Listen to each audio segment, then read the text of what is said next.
You're listening to ThunderQuack Podcast Network.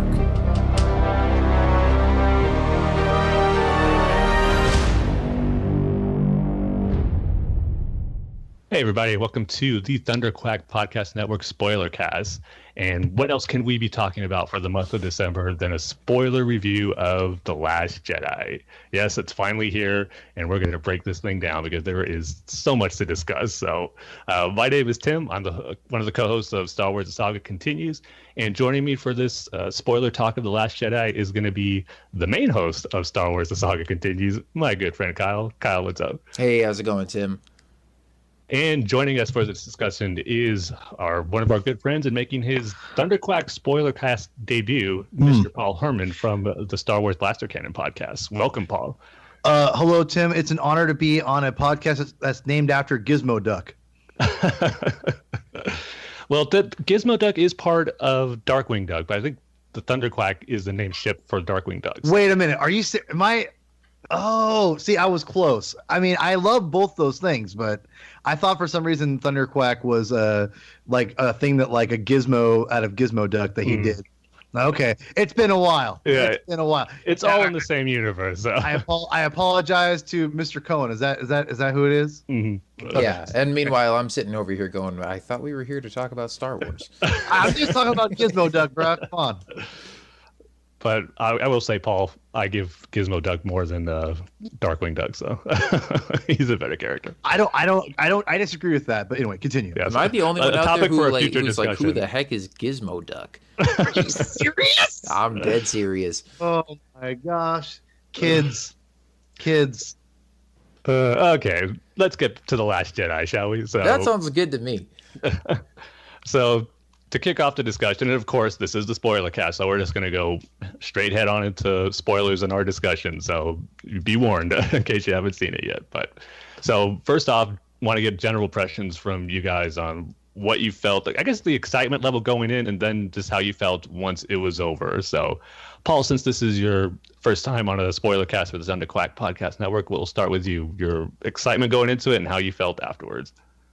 My excitement going into it was as high as it can be because it's Star Wars. I mean, as you two know, and I'm not sure if the audience will know that I'm a giant Star Wars fan, and I live and breathe it, and have for most of my life. So it's anytime you have a Star Wars movie, I get giddy, and this is no exception. We were at a restaurant pub thing right outside our theater. And all my wife and a bunch of my friends and my brother were there, and it was funny. My wife and my brother kept commenting how like I was just too giddy. They're like, "Man, you are just literally coming out of your skin right now," and I'm like just like jumping off the walls. Like they literally said I'm acting like a 6-8-year-old. Like you're like a little kid that's right how it's now. Supposed to make you feel, I think. No, I know, and that's what I'm saying. So I'm giving you like the lowdown of what it was like.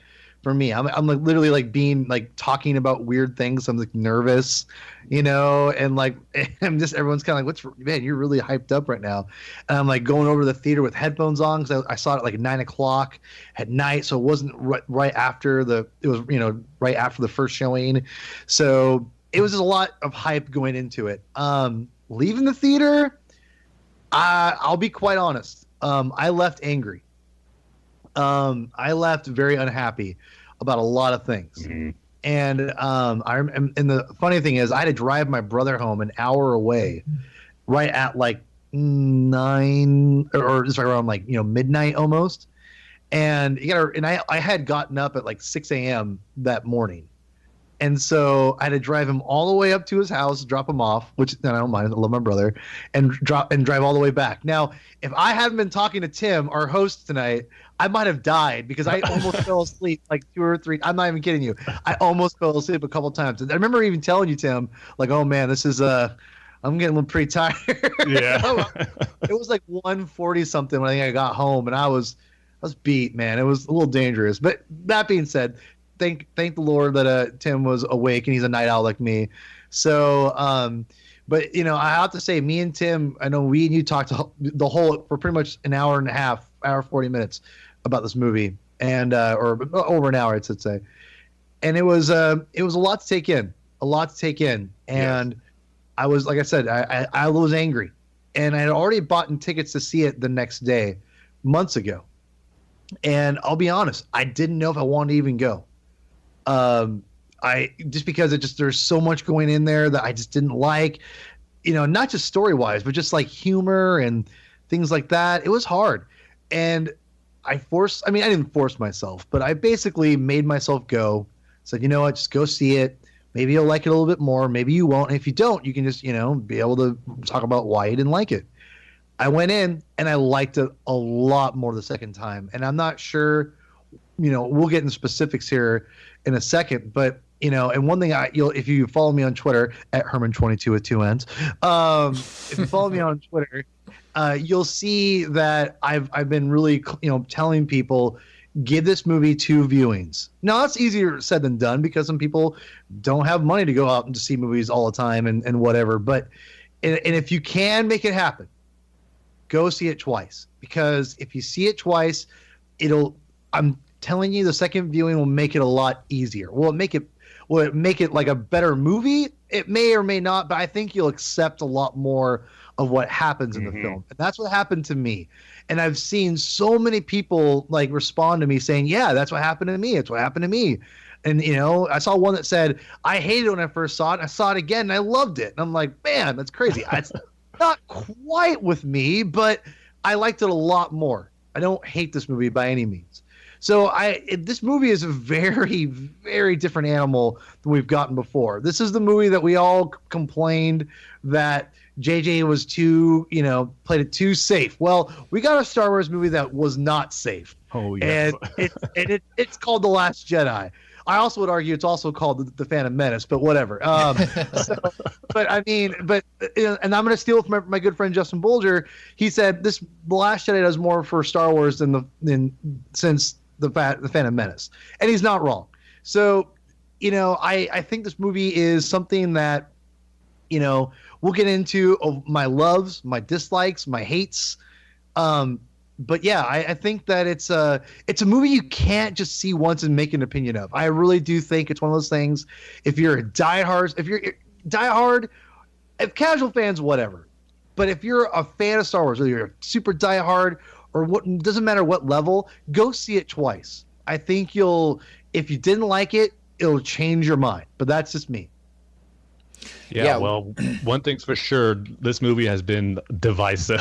I mean, more so than I was expecting. And I know, Paul, like when we first saw it, you and me were kind of on the one side of the spectrum, but Kyle, I know you were on the other side of it. So let's hear your first impressions after you saw it for the first time. Yeah, so, well, I mean, on the one hand, I would agree with Paul. I think I also enjoyed it more the second time. But for me, I found that that's pretty much been the case with every one of the new Star Wars movies so far, just because the first time I see it, it's always so much to take in, so much to process, and I always have such high expectations. And, I've heard a bunch of rumors, I've seen stuff in the trailers and formulated, my own opinions and theories of how I think stuff is going to happen. And so the first time you see it, it's always kind of like getting smashed in the face with a tidal wave, and it's like, what did I like? What did I not like? What met my expectations? What was different? What fell short? What was better than I thought? Literally, and it's just so much to process. And so the first time I saw it, I was like, I did like it a lot. There was definitely a lot of stuff that I loved. There was a lot of stuff that was unexpected and that, didn't go the way I thought, and that I maybe was unsure how I felt about it, but I definitely didn't come away angry or disappointed or anything like that. I came away happy with it and I enjoyed it, but definitely feeling like I need another viewing to sort of process all of that, which, like I said, I feel like has been the case with both The Force Awakens and Rogue One also. In fact, I just saw a message, when you go on Facebook and it shows you like, hey, this is what you posted, your memories from like a year ago or 5 years ago or whatever. Well, just today, my memory from 1 year ago was a post where I said, like, I can safely say that Rogue One was, even better the second time around. And I was like, hey, I'm feeling the same way about The Last Jedi right now. But I think even more so with this one because, because there was so much information, so much new stuff, so much stuff that was divisive and, you know, certain decisions and whatever that I know, you know, a lot of fans weren't happy with. I think taking it all in a second time is definitely the way to go, because then you can check your own expectations at the door the second time. Like, you know what it's going to be, and you know that, you know, this is not going to go the way you think. You know, you can kind of be more prepared for it the second time around and just sort of enjoy it for what it is, as opposed to what you thought or hoped it was going to be. But yeah, I liked it. And again, you know, we'll get into specifics. But it's crazy how divisive this movie has been, because it's not like The Phantom Menace or, you know, I mean, I feel like with most of the prequels, like, obviously those are divisive, but I think there are people who don't like them. And then there are people who, like, I think all three of us, who like those movies and, like, kind of agree with the criticisms of the people who don't like those movies. Like, I'm like, yeah, Jar Jar Binks isn't the best. Like, Hayden Christensen isn't the best. Like, those movies definitely have their flaws. I just see more positives in them than people who hate those movies. Whereas The Last Jedi, it's like, the opinions are all over the place, and it's not like there's one character or one storyline that some people hate and some people are like, yeah, that was bad, but the rest of the movie was good. It's like, some people absolutely hate it and say it's garbage, and like they don't even want to see episode 9 now because of the decisions that were made in this movie. And then I know some people who think this is their favorite Star Wars movie of all time. And so it's just crazy to see such a wide range of opinions. But I wouldn't say I'm at the top end of that spectrum of people saying this is the best Star Wars movie ever, but I'm definitely more towards the top of people who, you know, really enjoyed and appreciated the movie. It definitely wasn't what I was expecting, but I kind of like that.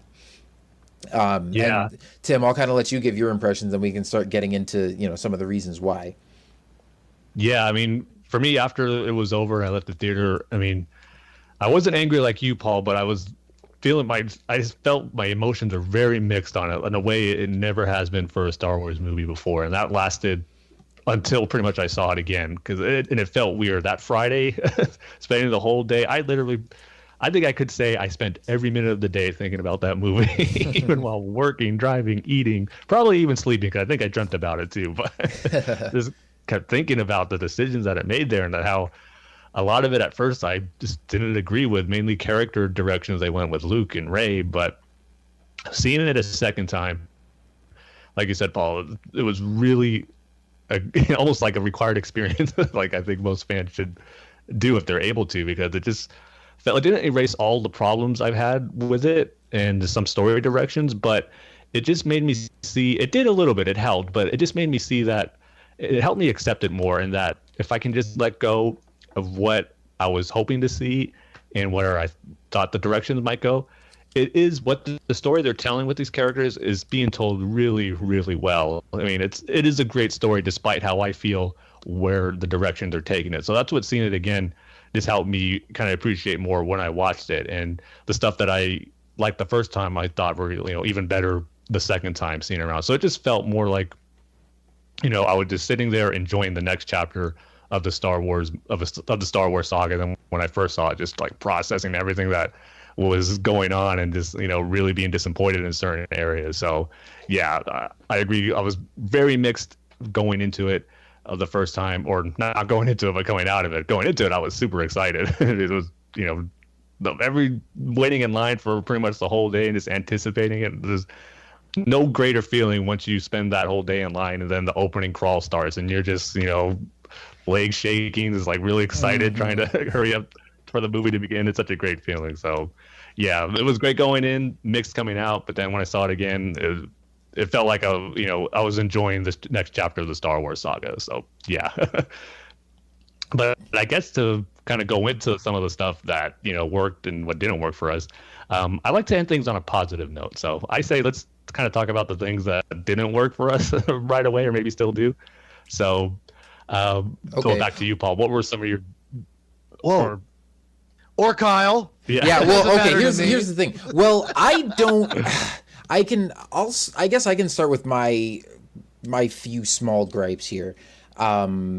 But I'm kind of more interested. Yeah, yours probably will be smaller than ours. I'm kind of more interested to hear the things that you guys didn't like, and then I'll kind of give my opinions on why I did like those things and why they didn't bother me. But yeah, if we're gonna start on the most negative things first, Tim, my condolences on Captain Phasma. For those of you who don't know, if you're just listening to ThunderQuack and you haven't listened to Tim and my show, Tim's a huge Captain Phasma fan, and we were both like, well, Tim, I know you were looking forward to her in this movie. I was like, they could have left her dead in The Force Awakens for all I care, but if they brought her back for this movie, it must have been for a good reason, right? So she's got to have more to do this time around. And she did have a pretty cool fight scene with Finn, but I mean, she still was in the movie for like one scene and then kind of went out like a punk. Like, not quite on Boba Fett's level, because like, but yeah, that was almost as bad as Boba Fett in the Sarlacc pit. I don't know about that, but well, just the way that she finally went out. I mean, at least she put up a fight first. Like, she and Finn had a pretty cool fight. Yeah, exactly. Scene. But then, like, you know, she knocks him into this pit or whatever, turns to Rose, and then it's like Finn just rises up behind her on the platform, and you're like, oh, Finn didn't actually die. Which, I mean, I don't think any of us actually thought he died right there. But for Phasma to just turn her back and be like, oh, Finn's done, and then he's like, hey, Chrome Dome, and just whacks her in the face with his baton, and she falls to her death. It's like, well, much for that. Actually, Kyle, he just says, hey, and then he goes, whack. Oh, okay. Yeah, he calls her Chrome Dome at some point. Yeah, he goes, let's go, Chrome Dome. Yeah, that's what it is. I just remember that because the track on the soundtrack from that fight scene is called Chrome Dome. Oh, is it really? Yeah. Mm-hmm. Oh, that's cool. That's cool. Yeah, Phasma, like you said, Kyle, it's one of those things where it was better because she actually, you know, had an awesome fight sequence, but at the same time, she was probably in it the same amount or maybe even less than The Force Awakens. And so it's still kind of the same issue with her, but every time she was on screen in this movie, it was beautiful. I mean, her fight sequence did not disappoint. I just even loved when Rose was shooting at her and it just the blaster shot bounced right off that armor. So cool. That's like the first time in Star Wars we've seen Stormtrooper armor actually protect anybody against anything. Yeah. But yes, I should say Rian Johnson did kind of leave it open where, like, if J.J. Abrams wants to somehow make it where she survived, I mean, that's up to him. So let's not close the door just yet on Phasma. I mean, she fell into an explosion. Like, I don't know. But we saw how strong that armor is. Certain characters have survived worse, I guess. But, yeah, I mean, as far as my personal gripes, really the only thing I would say I have a complaint about. So, well, actually, after the first time seeing the movie, I wasn't thrilled with the whole Resistance storyline. Especially in the middle of the movie when they're like getting chased by the First Order, and it's just kind of, it's like a really slow chase scene where they're like, well, their ships are faster than ours, and we're not fast enough to catch them, but we're fast enough to keep in range where we can shoot them with our cannons, and so we're just gonna like follow them slowly and hit their shields while they figure out a plan. And it just kind of felt like they were trying to come up with an excuse for like the Resistance to be doing something so that the whole movie wasn't about Luke and Rey. So that stuff wasn't my favorite. But then, I mean, the second time around, I didn't mind it as much because actually that whole sequence ended up being, it's like it didn't feel as long the second time around. You know, I watched it the second time. I was like, oh, that wasn't actually that much of the movie. And I loved the way it ended with Admiral Holdo sacrificing herself by sending her cruiser into light speed through the First Order ship. Like, holy crap, that was awesome. I don't know if your theater did it, but the two times I've seen it, like the theater just went like aghast at that moment, like, oh, like whoa, like ooh. Yeah, like, well, because the sound all cuts out, and so you can like hear everybody's reaction to just the visuals of it. And I think it was maybe my sister that was telling me that, or somebody I was talking to told me that the theater they went to actually had a sign posted outside that said, like, there's a moment in this movie where the sound cuts out. And so, like, don't worry. Like, it's not a technical glitch. Like, it's not a problem with the theater. It's like part of the movie that's supposed to be there. Wow, really? Man, I guess too many people try to take advantage and get discounts or free tickets. Yeah, well, did you hear? I didn't actually read this article, but I saw a headline that apparently there was some theater where the sound actually did cut out during the movie, and people got so mad that like the cops had to show up because people were like rioting in the theater or something, that the sound didn't work during Star Wars. But anyway, yeah. So I mean, I guess going along the theme of, you know, the Resistance plot line, In particular, I mean, there's the stuff on the cruiser, and then there's also Finn and Rose's storyline. And I know that's one of the criticisms I've heard is that people didn't really like their storyline and Kanto Bite and everything like that. I liked all of that like well enough. I mean, it wasn't my favorite part of the movie. And I mean, if we're saving all the best stuff for last, I feel like we'll be talking a lot about Luke and Rey and Kylo Ren at the end of this. But as far as Finn and Rose, like, I liked their characters and their interactions throughout the movie. I felt like the whole thing at the end where like she stops Finn from sacrificing himself and then like kisses him while the resistance base is getting blown open in the background, like, felt a little weird to me.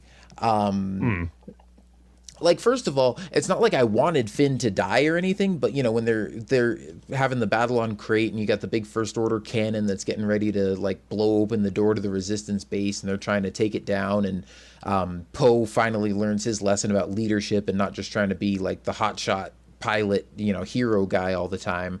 And so he orders everybody to pull off, and Finn is the one who's like, no, I'm going to do this. I'm going to finish what we started and take this thing out. And I was like, holy crap, is Finn actually going to sacrifice himself here and like fly into this cannon and destroy it and like save the Resistance base from getting blown up?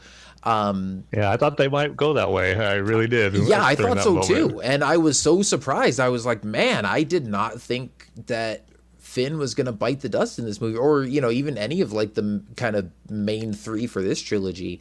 Like Finn and Rey and Poe and Kylo Ren, even, like, I thought they were all going to make it out safely. And so at that moment, I mean, I was still kind of processing all of it, like, oh my gosh, is this really happening? Like, are they actually going to kill off Finn? But then I was like, man, it would make sense for the story here, like, for somebody to take out this cannon, because, you know, if Poe pulls off and they try to save their pilots, then, like, their base is screwed. Like, how are they going to stop this thing?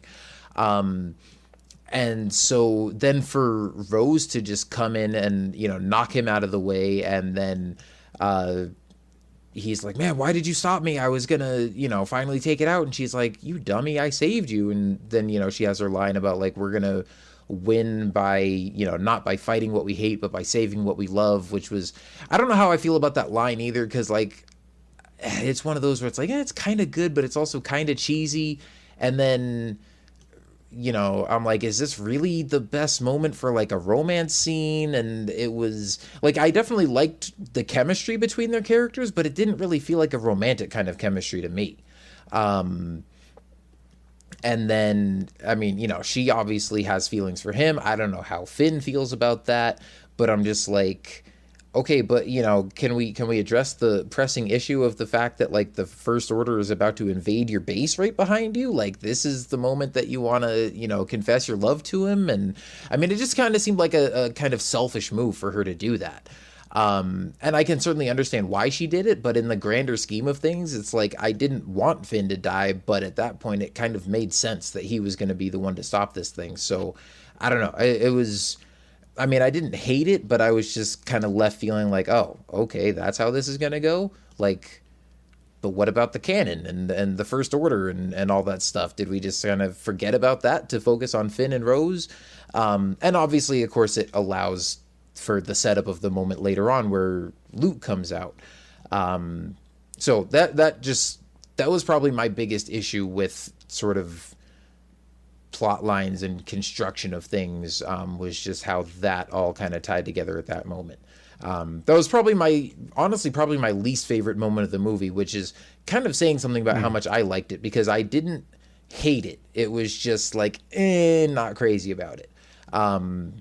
And I mean, there were a few other moments here or there that were just, you know, maybe not the most exciting, but overall, you know, there wasn't anything that I really disliked. And the only other thing that I kind of had an issue with, has kind of more to do with like the framework of kind of what the movie is built on rather than the movie itself. And kind of what I mean by that, just sort of the backstory of this whole conflict to begin with, and the Resistance and the First Order and all this kind of, and the Republic. It's like, I feel like they haven't really taken the time to explain all that in the level of detail that I would like.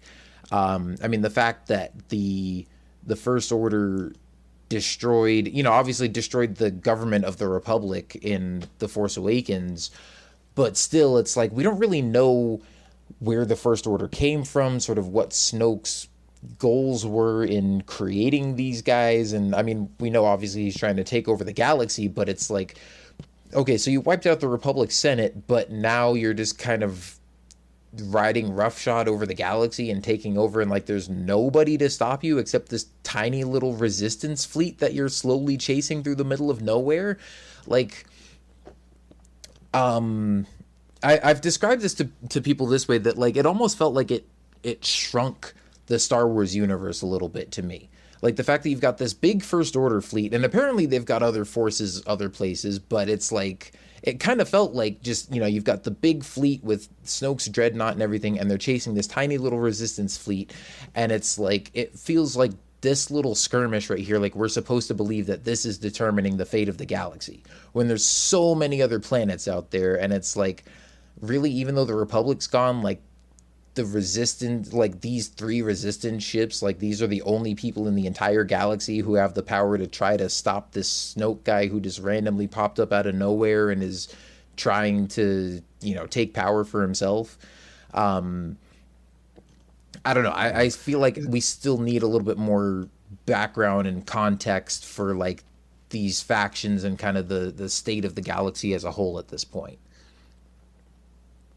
Yeah, I guess that didn't really bother me too much, because I think some of the novels and books and stuff where it kind of, like we all know, it builds more on that, or maybe it should have been in the movie, because the whole thing about the galaxy not having enough maybe to fight back the First Order, I always took it to when the New Republic was formed, how Mon Mothma, you know, instituted like the Demilitarization Act, where there was pretty much no military, and it was like what they had in the Republic was very small, and when the First Order took it out, like it really left the resistance as like, even though they're really small, only one of the few, if not the last efforts to stop the First Order and what they had. So probably I agree where something more that should have been stated, and maybe it's in The Force Awakens to set this all up. But for me watching it, I didn't have any issue with that, maybe because I just knew that in the back of my head and just been used to the state of the galaxy now after 2 years since The Force Awakens. But I know it's interesting. The 2 complaints that you have about it are ones that, you know, didn't even blip on my radar as far as issues goes for the movie. But I guess I don't know, I have a feeling we're gonna have, well, I shouldn't say I have a feeling, I kind of know, Paul, you and me are gonna have very similar complaints. So I'll go ahead and throw it to you now on the complaint department. You know, it's funny because the complaints I have are for, you know, I've accepted a lot of the things I hated at first because I can't change it. Or I couldn't. What's the line from Phantom Menace? You have more powers. You can change the sun from setting. Or whatever. I mean, like, what? I've totally butchered. I tried to be all Rico Suave with it. Like, let me just throw out this random Phantom Menace line that Shmi Skywalker. No, I totally butchered it. No, whatever. But yeah, I know what you're meant though. Yeah, I knew what I was trying to say. I can't, you know, I can't make the suns from not setting or whatever. So I have to accept it. You know. There's a lot of things in this movie that I had to accept. One being Ray Rando, as of right now. Because as we know, these movies are literally being made as they go, which I was shocked to finally accept that. But it's amazing to me they're doing that. Yeah, I agree. JJ has literally the power of changing what Rian Johnson thinks or whatever. I don't know. I mean, I'll also go through Lucasfilm, but you know what I mean. Yeah, I'm not sure, like, how I feel about the reveal. I was kind of debating with some people about it today, and it's kind of nice because I haven't ran into any like trolls like yelling at me or, you know, like saying like, "Oh, okay, you're so dumb for not liking this. You're such an idiot." You know, I'm like, I haven't ran into anything like that. I'm sure people think that, but that's fine. No, I actually had some really good discussion today about Ray Rando, and I've been very, and as you guys probably know me, you guys are my good friends, so a little different. People don't know that we're good friends, but you know, you guys know that like it's very hard for me to deal with this, and that like it's going to be a process, and for me, it's nice to have people and talk about it to get it out, to where I can like learn to accept it. And that's what I've been kind of doing right now. Is like, I know it sounds like I'm doing like a 12-step program or something, but I mean, it's not. I'm not. This is very, very not serious, but in a way, it kind of is therapy. Yeah, I do. No, I think it's just disappointing. You know, it's just straight up disappointing that she's coming from this, you know, what Kylo says, who came from nothing. You know, and I know the kind of story they're trying to tell. I just hope it doesn't sacrifice, you know, what I love about Star Wars of being a mythology. And now I feel like they're trying to tell a different story that it was meant to set out to be. And I don't know. I just, like I said, this I'm going to steal this from you know, basically, or not even steal this. This is actually my own thing. Sorry, I'll take this back. I think honestly, I thought that, like, you know, The Force Awakens would get better after the Last Jedi came out, but now it's literally, I think The Force Awakens and Last Jedi like all hinge on Episode 9. And I don't know if I would say that the same for The Phantom Menace or Attack of the Clones. And I was too young to really have an opinion this extreme when I was a kid, because I just loved Empire and Jedi. I didn't even know A New Hope existed for a number of years when I was young. But the point is, this is like 9 is the thing that's going to tie this thing all together. I think the reason why is because 7 and 8 literally take place right after each other. Like, there's no gap. Yeah. So there's you know, the characters don't really grow. They're literally the same exact characters we left the moment we left The Force Awakens. And now we're probably going to get some kind of time jump in Episode 9. And what exactly is that time jump going to be? How long is it going to be? You know, what's going to happen? I mean, there's a lot of questions now that we're going to be left with. And to me, I won't know if Ray Rando is going to be worth it until I see Episode 9. I don't know if depending on what happens to Kylo, if the Skywalker line is going to die. You know, there's a lot of things to take in. So it's really hard for me to like just say it sucks and I hate it, because I don't like it, but I'm willing to see where it goes. But it puts so much pressure on Episode 9.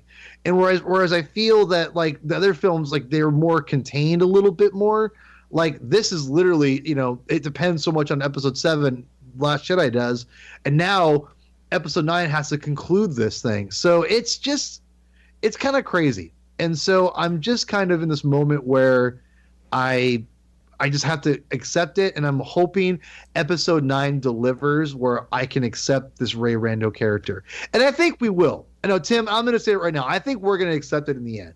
Meaning, I think we're gonna look back and say, you know, that probably was for the best. But whatever they decide to do with her, and I got my own theories, which I'll say for my other shows.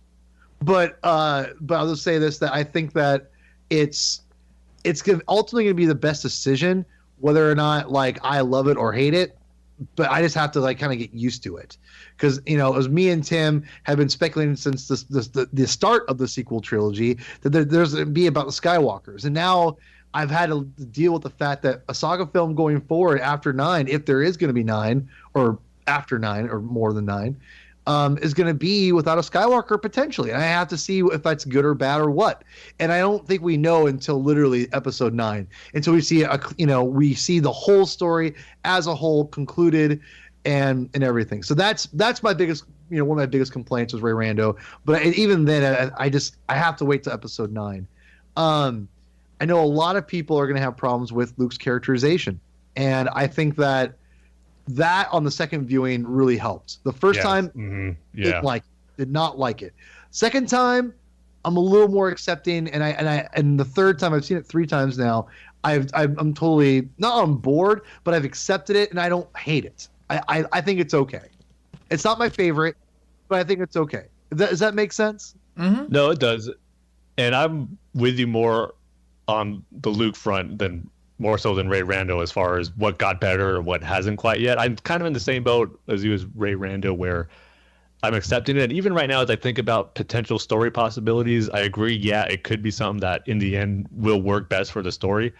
But at the same time, like you said, as we speculated for so long, and that just this, they keep saying this is the Skywalker saga, and the fact that it's gonna, if episode 9 is indeed it's gonna end with no Skywalkers, which to me, especially after I first saw it, was really hard to process and come to grips with that. But I think there is some ways they can make it work where, it is the passing of the torch to this new generation, but yet still honoring the Skywalkers and all what they did in, the 9 films. But with Luke, I guess I'll go into more of that as my main complaint when I first saw it, because just the idea of not necessarily Luke, going to Octo and, becoming a recluse and not, just not caring anymore in the galaxy.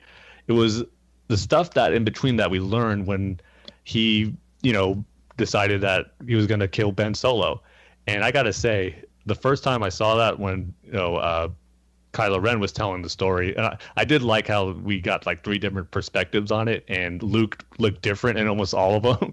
Like when he tells the story to Rey first without telling it all, like how calm he looked, and then when Kylo tells it, you see the rage in his eyes, it's about to kill him. But then when Luke tells the truth that he was going to do it, you saw that remorse and that shame.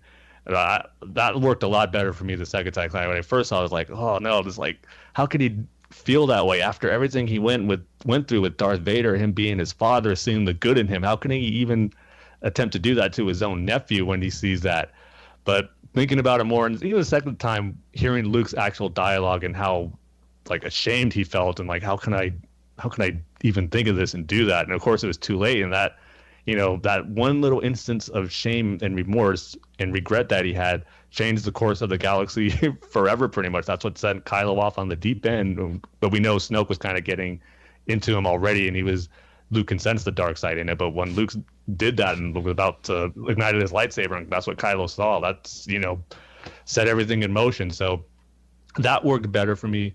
And just hearing, I got to say, especially the second time, all the Octo stuff with Luke and Rey, I just simply love that stuff. When I first saw it the first time, I was like, some was good, some were, I don't know, I'm not sure about. But now, after I saw it twice, like, I love all that stuff. And I think in the end, it's a new character arc for Luke that maybe we weren't expecting, but at the same time, it's an important one for him. And I had trouble coming to grips with how he, I guess we'll save this for the more positive notes later, because it is a positive. But when he did die, I was thinking, did he like do enough to, ignite, like, to redeem himself in a way where he did get back in the fight? He did inspire people. I wasn't quite sure if it was enough when I first saw it, but by the time I saw it again, and just even thinking about it since I saw it twice, it's like, yeah, I think it definitely did do enough, for the galaxy to know that, he made up for his mistake with Ben Solo,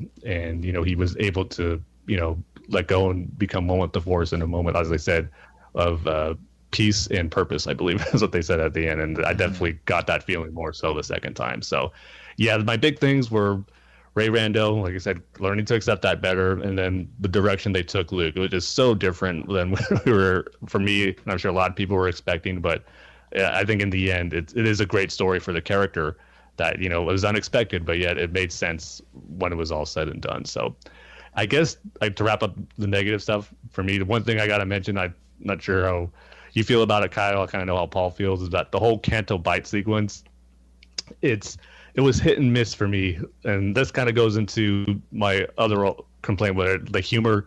I just didn't think nail it all the time. The Kanto Bite, especially, where you got moments where I think the casino looked cool, but then you got moments where you got that little, like, leprechaun-looking alien trying to put coins into BB-8, and then the part that really made me go, this does not work at all, was that the actual code breaker, when, like, he's throwing the dice or whatever, he's like, I forget what he even says to the lady next to him. It's like, come on, love, like, for luck, or something like that. It just, like, felt totally unlike Star Wars and from some other Wait, are you type talking of about movie. the code breaker they were trying to find, who was at the table? Yeah. Huh. To me, it just felt really weird, like, not Star Wars at all. But yeah, then, like, the beginning with Poe and Hux, like, that to me did not work the first time. It still did not work the second time. It felt something like out of a Marvel movie that Tony Stark would do, like, trying to buy time. I don't know. I just did not have that Star Wars humor feel. Did you feel that way, Kyle, when you saw that moment, and even the Kanto Bite stuff I mentioned? They weren't issues that I had with it specifically. That was one thing that I just kind of felt unsure about after my first time was just sort of the overall kind of tone and feel of it. Because you're right. I mean, aside from certain things like with Rey and with Luke that maybe didn't play out the way we were expecting, I think overall the movie just has a bit of a different feel to it. And the first time I wasn't sure if I liked that or not.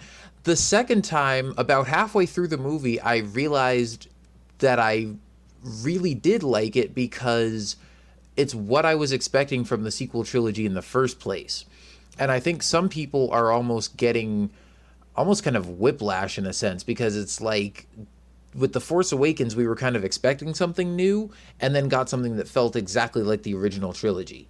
And so now with episode 8, it feels really different, and they're kind of going in a different direction, which is kind of, at least for me, what I was hoping for in the first place. Like, I wanted this trilogy to have its own kind of look and feel to it and not just be trying to directly copy the original trilogy, because I mean, you can kind of make that distinction between the prequels and the original trilogy too. Like, it all feels like Star Wars, but each trilogy kind of has its own separate like kind of look and feel and aesthetic to it. And so I realized with this movie, I was like, oh wait, yeah, it feels different and kind of feels weird after The Force Awakens, but when you compare it to like, you know, the original trilogy and the prequels, like, this is what I wanted, was something that felt different and kind of went off and did its own thing, but still felt like it was within the Star Wars universe.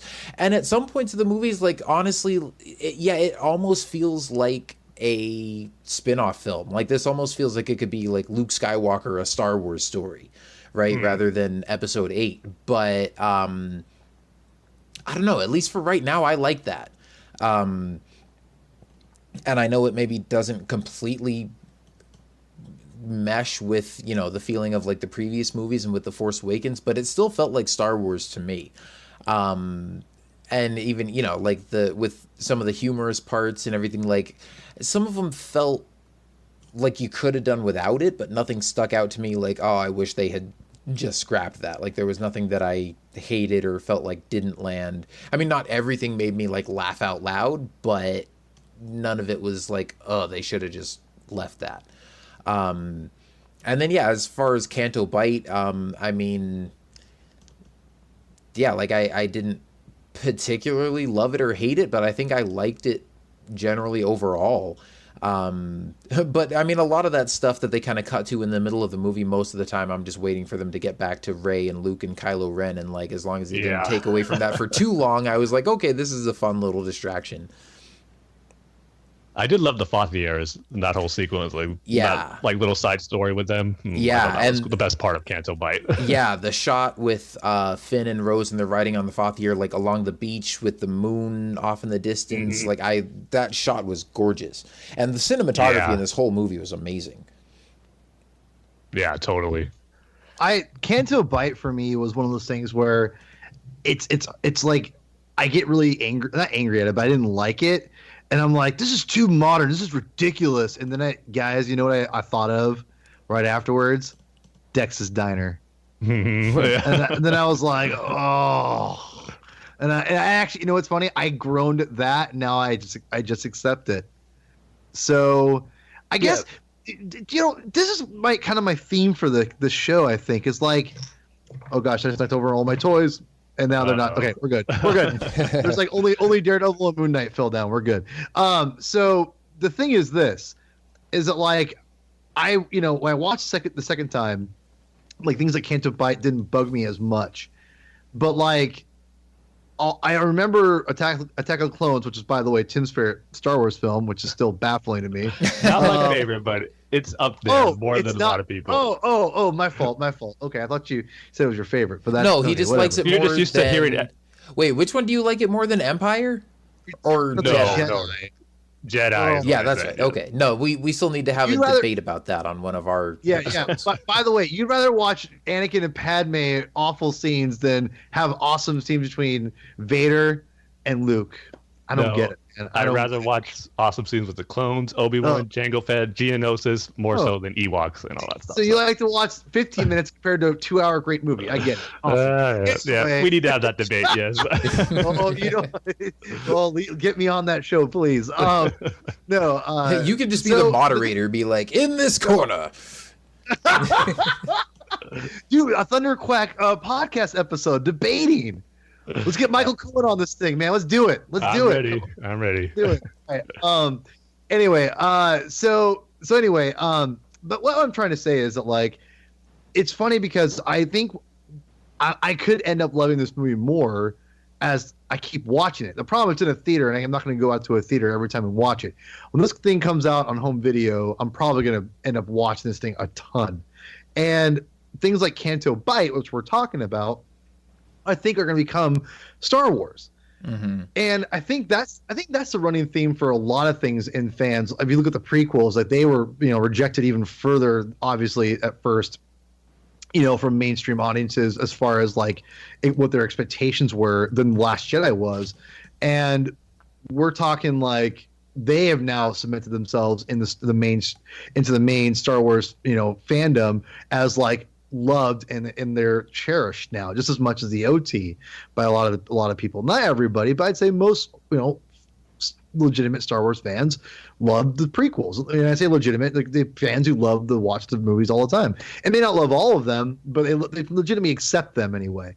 And I guess for me is like, I think that's the thing with this Kanto Bite and a lot of things in this movie is that it just have to like kind of learn to accept it and just be like, and kind of be like, okay, I don't love the look of Kanto Bite. I don't love the designs of all these aliens, but they're going to become a part of Star Wars. They are a part of Star Wars, and they will eventually that will be Star Wars. Right now, it's so like fresh and new, and oh my gosh, this is that's my problem right now. Is that like it looks a little too modern for me? But it goes back to Dex's Diner, and even though I've grown at that, I don't bash it at it now at all.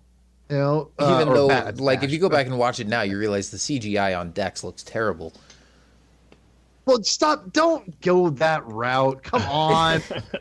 You know what I'm trying to say. It's just I don't bat an eye. By the way, I said bash. I don't know what I was thinking, but I don't bat an eye at now at all. And I think the thing is for me is Kanto Bite's going to be the same thing. It looks a little too modern for me, and I do not like the policeman uniforms. Like they really, I thought those were kind of cool. I mean, I don't know why they needed capes, but Thank you. You know what, by the way, I think you just want to play that in Battlefront 2 as an extra skin. Well, not really. I mean, it would be fun, I guess, but I just want to play like, clone troopers. Well, that's true. So, yeah. So I guess for me, Kanto Bite was definitely a low point because, and I think we could talk about, with Rose and Finn, their whole adventure ended up being worthless anyway. I mean, everything kind of ended up being, futile in the end with all of that, but it seemed like kind of I don't know, like DJ's character wasn't really paid off. It just seemed like he was paid off. Very true. Oh, Mr. Avery, you sly devil, you. Yeah, I don't know. I just think the thing is the kids. Oh my gosh, we got to talk about the kids. The kids was weird. That felt very out of place for me, both in the Kanto Bite sequence, like not the one kid, not with the kid at the very end with the broom kid, but like the other ones, like this kind of came out of the corner, like, and the redheaded girl has a really weird expression on her face at one point. I'm like, what? This is weird. It just, I don't know. I can't explain it. It just, I don't have kids yet, so I don't know what's wrong, but it was weird. I don't know. The whole thing with the kids was weird for me. Was it weird for you guys? Not really, but again, that was the ending was unexpected. I'll say that. Yeah, it was one of those things that felt different, but I didn't not like it. In fact, especially after the second time, I loved the ending, where you have, I mean, especially throughout the whole movie, the theme with Luke talking about how he kind of let his pride get the better of him because he was Luke Skywalker, Jedi Master, a legend, and then he felt like he kind of failed to live up to that, and he let everybody down, and that's why he's off hiding on this island. And he finally, kind of gets it together and gets back in the fight one more time, and then passes on and becomes one with the Force. And then the last scene you see is this little kid playing with his toys and acting out stuff with his friends, and he talks about Luke Skywalker, Jedi Master. And I thought that was so cool because, first of all, it solidified that sort of Luke's arc was worth it, that even though he's gone now, first of all, I don't think we've seen the end of Luke Skywalker, because I'm like, he better come back as a Force ghost in episode 9.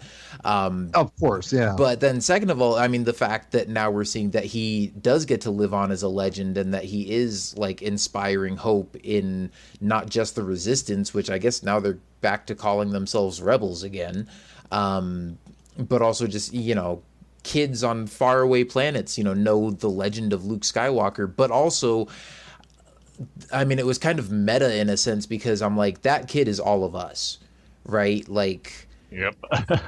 and it was almost a way of it felt like Rian Johnson kind of maybe trying to calm the fears of maybe people who were going to react negatively to Luke's storyline in this movie, and saying that, like, hey, just because you didn't get to see Luke as like the legendary hero that you wanted in this movie, like, he still is a legendary hero, like, in this saga as a whole, and that legend is always going to live on, like, in these stories and in this mythology. And like, that, I know that, and the characters in this story know that.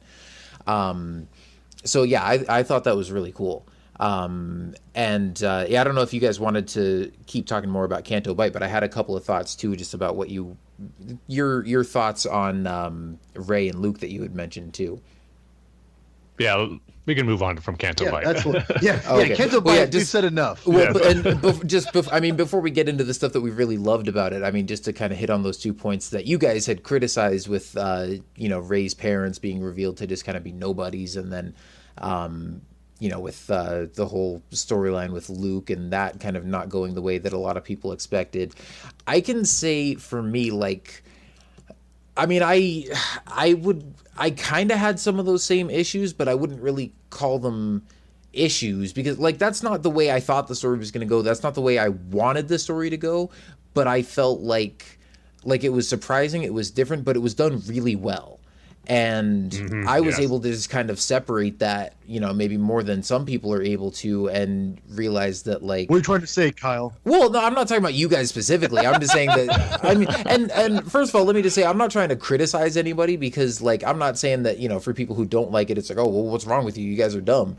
I'm just saying, for me personally, like, I was able to kind of get past some of those issues, because I felt like, even though Rian Johnson didn't tell maybe the story that I would have told if I were writing and directing this movie, like, I would have given Luke a lot more kind of heroic action moments, but it's like, it wasn't the story we were expecting, it wasn't the story a lot of people wanted, but it was a really good story.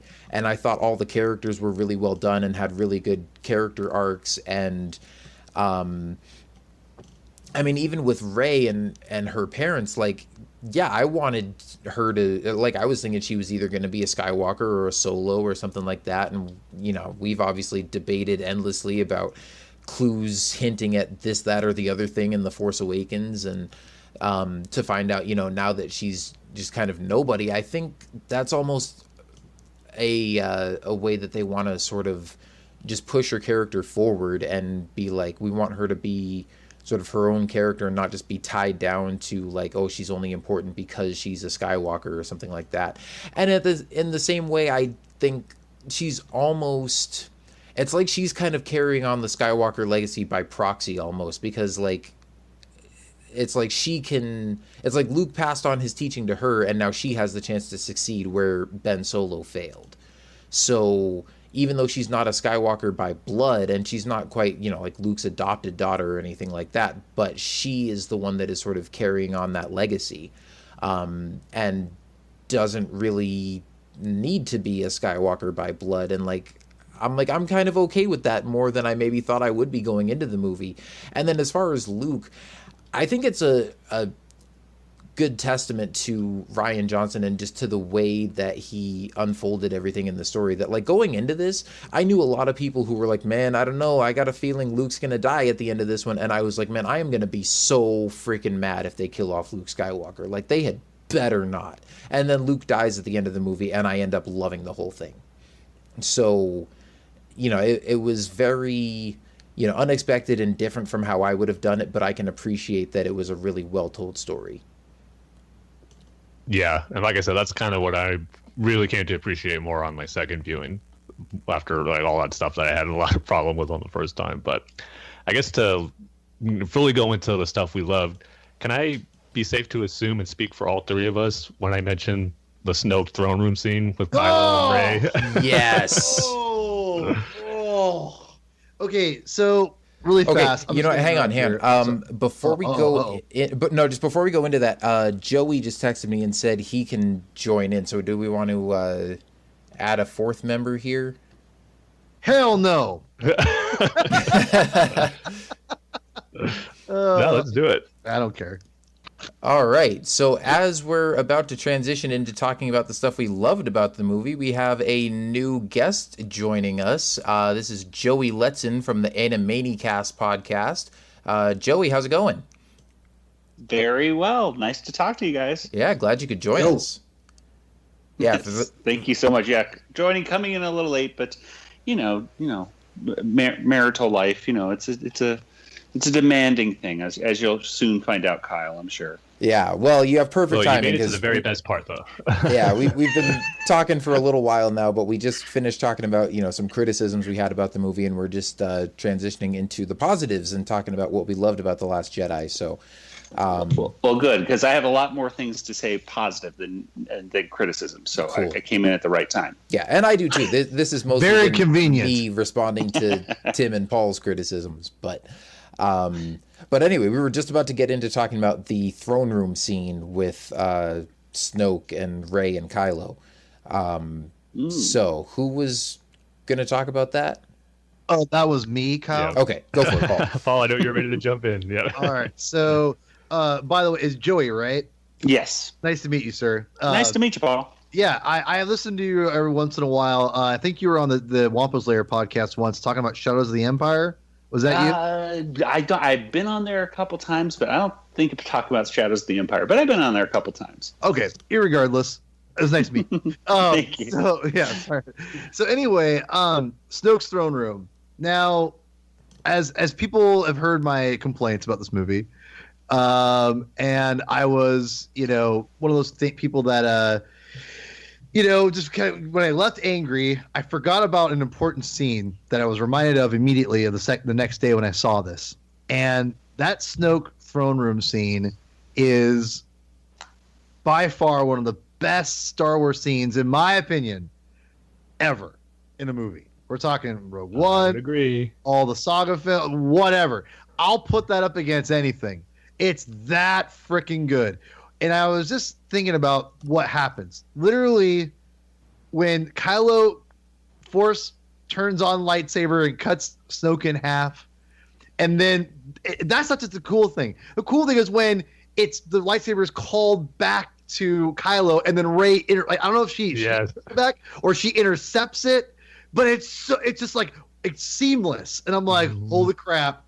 And then they go back. Oh my Lord. It is, that whole scene is so good. Oh my gosh. It's so good. And I was talking to a buddy tonight and I asked him, I said, is that technically a lightsaber duel? It's a lightsaber sequence and fight. I wouldn't necessarily call it a duel though, since, you know, none of the lightsabers are actually clashing with each other. Yeah. Well, how about this?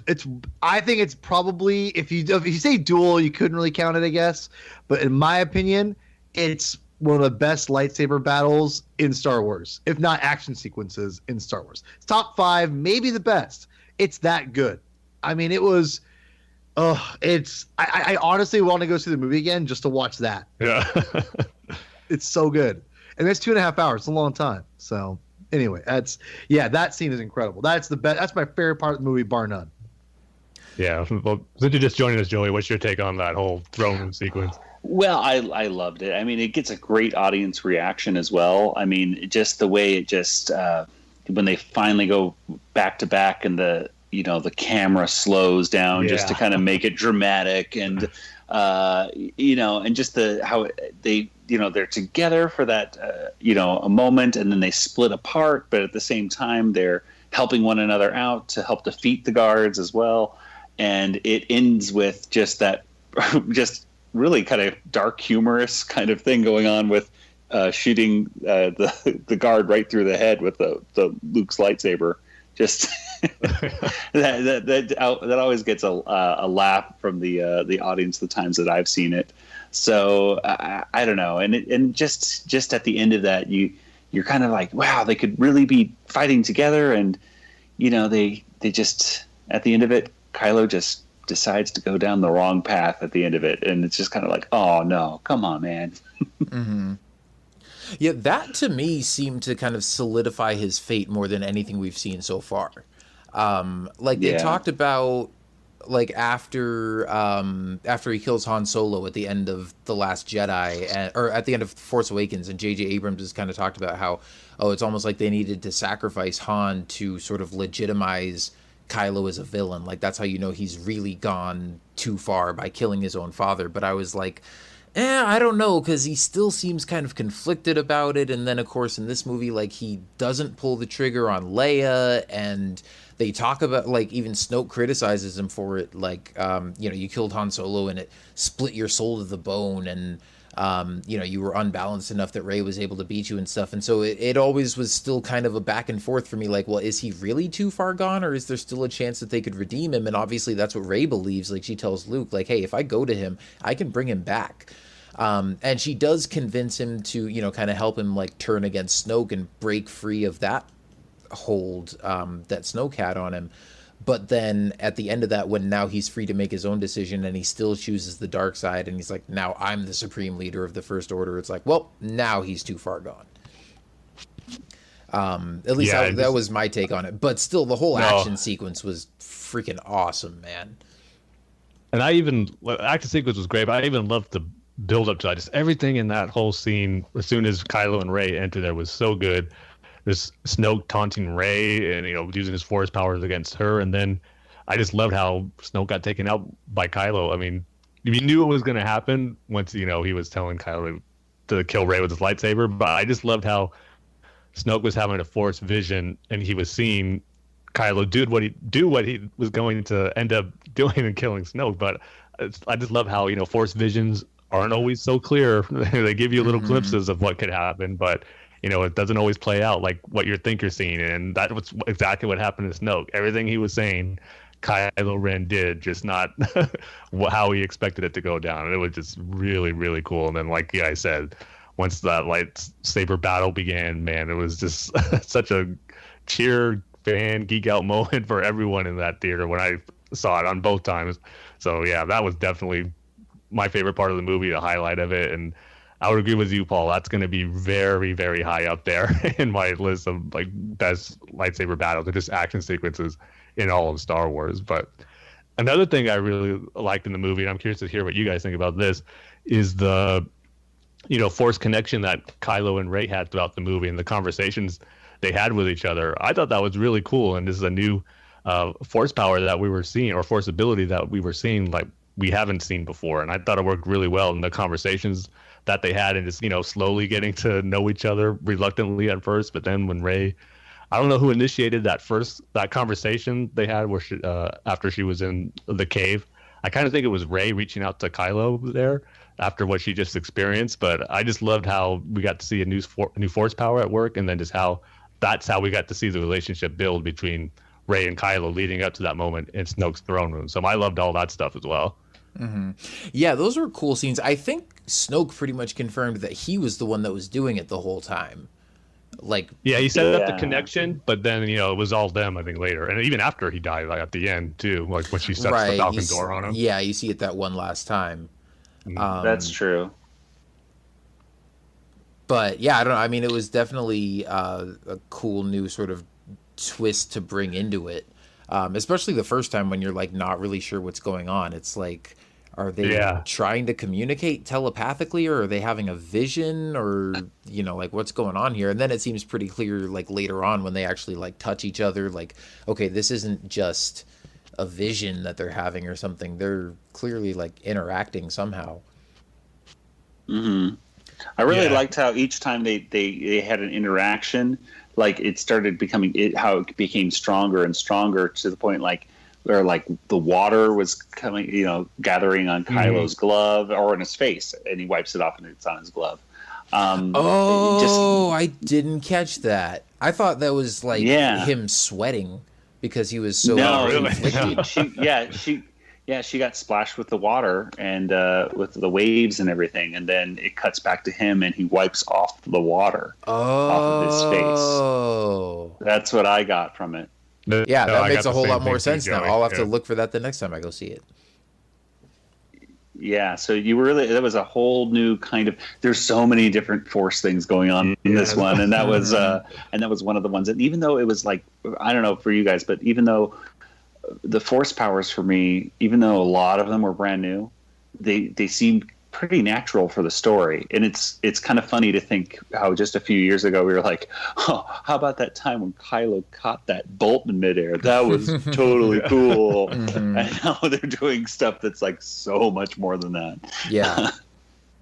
Well, yeah, and I mean, just speaking of like the new Force powers, I mean, I thought, like, if there's any way that Luke is gonna die that I'm gonna be satisfied with, it's gonna be him saving the Resistance by basically projecting like a Force illusion of himself halfway across the galaxy and sustaining it for long enough to actually like have a confrontation with Kylo Ren after having, an emotional farewell with Leia. And, they kind of set that up. Like, I caught this the second time when Kylo says to Rey, like, the first time they have their connection thing, he's like, you can't be doing this. Like, the effort alone would kill you. And so obviously, like, that effort did kill Luke, but he was able to keep that effort going long enough to obviously, like, make a big impact with it.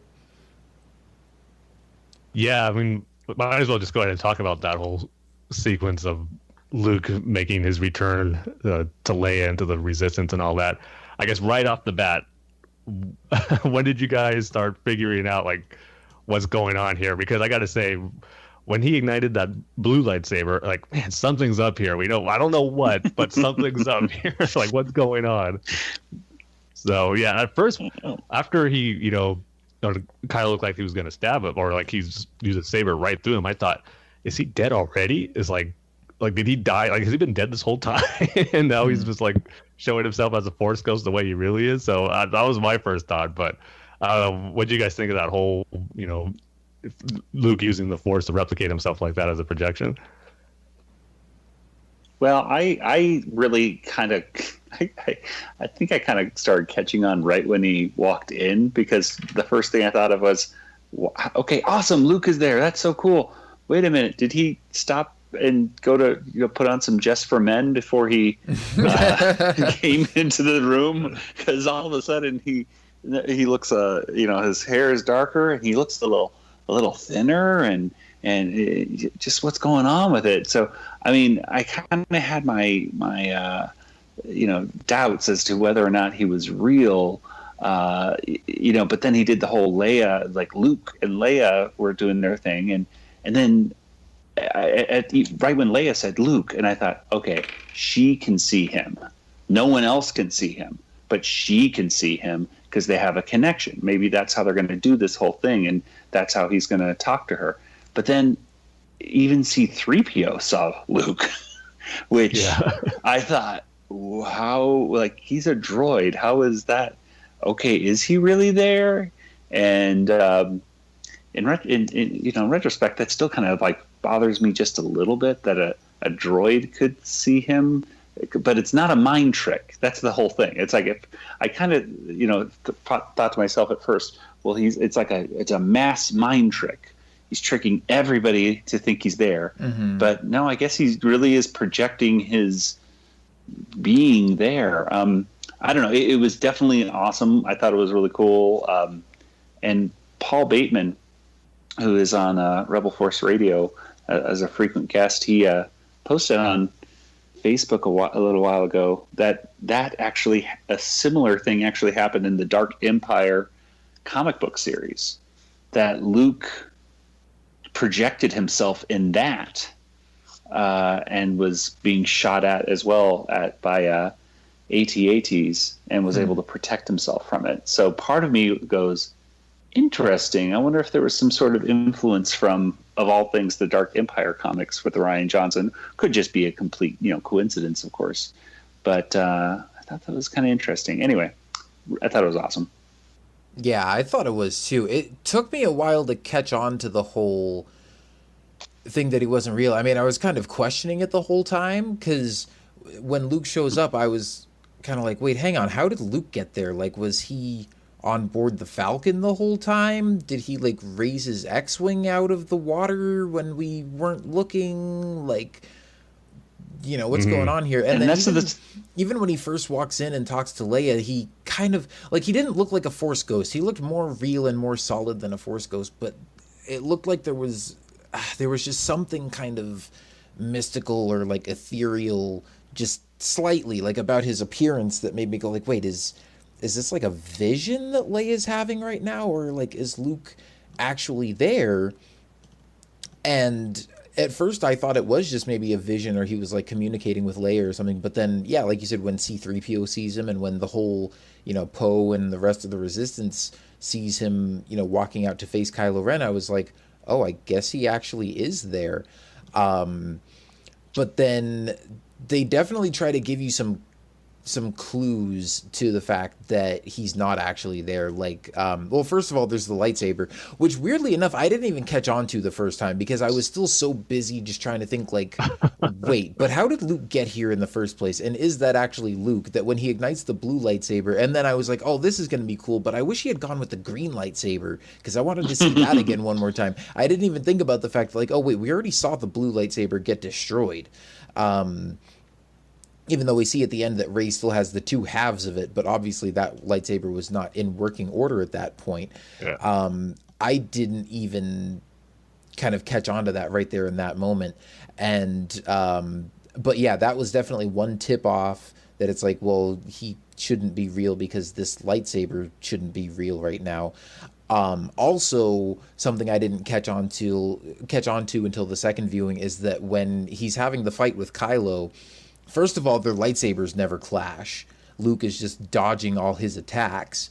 And then you keep seeing, like, Rian Johnson intentionally does these, like, close-ups of the feet, of, like, their footwork during the fight. And Kylo keeps, like, rushing past Luke, and then you'll see close-ups of his feet skidding across the salt plains of Crete and leaving, these red skid marks. And every time you see Luke's feet, as he's taking a step or turning around or something, he doesn't leave any marks. Like, he's not scuffing up the surface.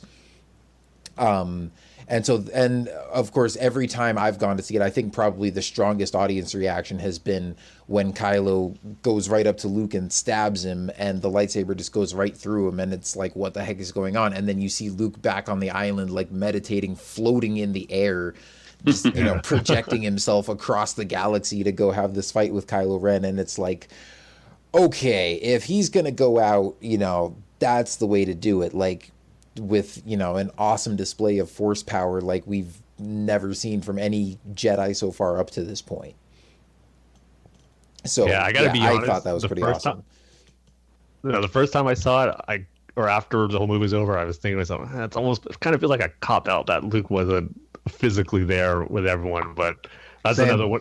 That was another thing on the second time that felt a little better to me and felt, like you said, Kyle, natural, or a fitting way for Luke to go out, helping everyone, even though he couldn't be there, and how that would be the way for him to, use that much force energy that would cost him his life. So I did feel better about that as well in the second viewing. But yeah, I'm with you, Tim. When I first saw it, I was like, what? No. And the second time, I accepted it way more, and I think it is way more of a baller move to do that, to, basically project yourself from, a million galaxies away or whatever, and be like, and then basically like trick the person into thinking you're there so everyone can buy time.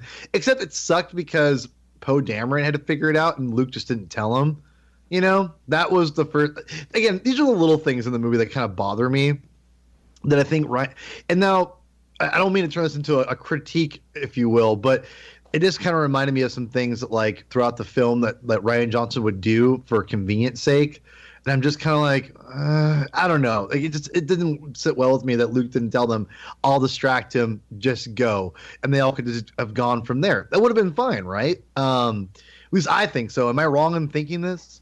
Well, yeah, but as a moviegoer, he wanted to make sure that we were kept in the dark as long as possible. I know, but what I'm saying is, I'm not. But he didn't have to reveal he was a projection. No one tells Poe anything in this movie. Poe has to figure everything out until it's done. That's a very valid point. But you know what I mean? He could have been like, I'll buy you time. Go. Yeah. I'll sacrifice myself. And they would have been like, oh my gosh, he's sacrificing himself. Oh, and then they could have ran off. You see what I'm saying? Like, he didn't have to tell him he was a projection. I mean, he had to say, guys, I'm not really here, but just go ahead. I got this. Mm-hmm. You know, he didn't. Well, but also, here's the other thing too, though. I think it's important, and you kind of see this carried into like the final scene with the kids basically acting out that scene with the toys. Like, they had to be there to see that. You know what I mean? Like, if Luke had just said, I've got this, go, like, then the Resistance would have left and had no idea what actually happened there. Whereas when, you know, they were there to actually witness the fight, or at least I forget at what point they left, but definitely like when the walkers are blasting the crap out of him, and then Luke just steps out of the dust cloud and just brushes his shoulder off, like, hey, what else you got? Love that part. That was so hold awesome. on a second. You guys liked the brushing of the shoulder? Heck yeah! Guys, he was about to dab right afterwards, right? I mean, that's basically. Oh, come on! I stole it down from a friend of mine. I have to say. No, that is an old school move. It has nothing to do with dabbing. Come on, he's a classic. Now, for the record, I want to say, for the record, I actually do like the scene a lot now. I think it is powerful, but things like that. And when he says, "See you around, kid," which I know is a callback to Han Solo. Oh, I love that part too. I did not like that. Really? Wow. Oh, really? Even on the first viewing, I love that. Yeah, no, that was great. And I think that once again adds credence to the fact that I think we're going to see Luke as a Force ghost again in Episode 9. Absolutely. And not just with Rey either, I think, too. Yeah. No. Well, I hope so. I mean, you imagine like him and Anakin just talking out, like just chilling out. Oh, man. I would love to see nothing more. No, but I mean, but here's the thing. I want to say back to the positives. I want to focus on this. Besides these are positives. The partial dab. No, I know. Besides the partial dab that he does, and partial dab. You know, and I'm mostly kidding. No, I think, but I do love that. It's funny because I thought, like, you know, when he came in with a haircut and everything, and like you said too, Joey, like he did look thinner. I don't know, it was weird. Like, I'm like, does he look like, I just kind of picked up on that too, because he looked so much different.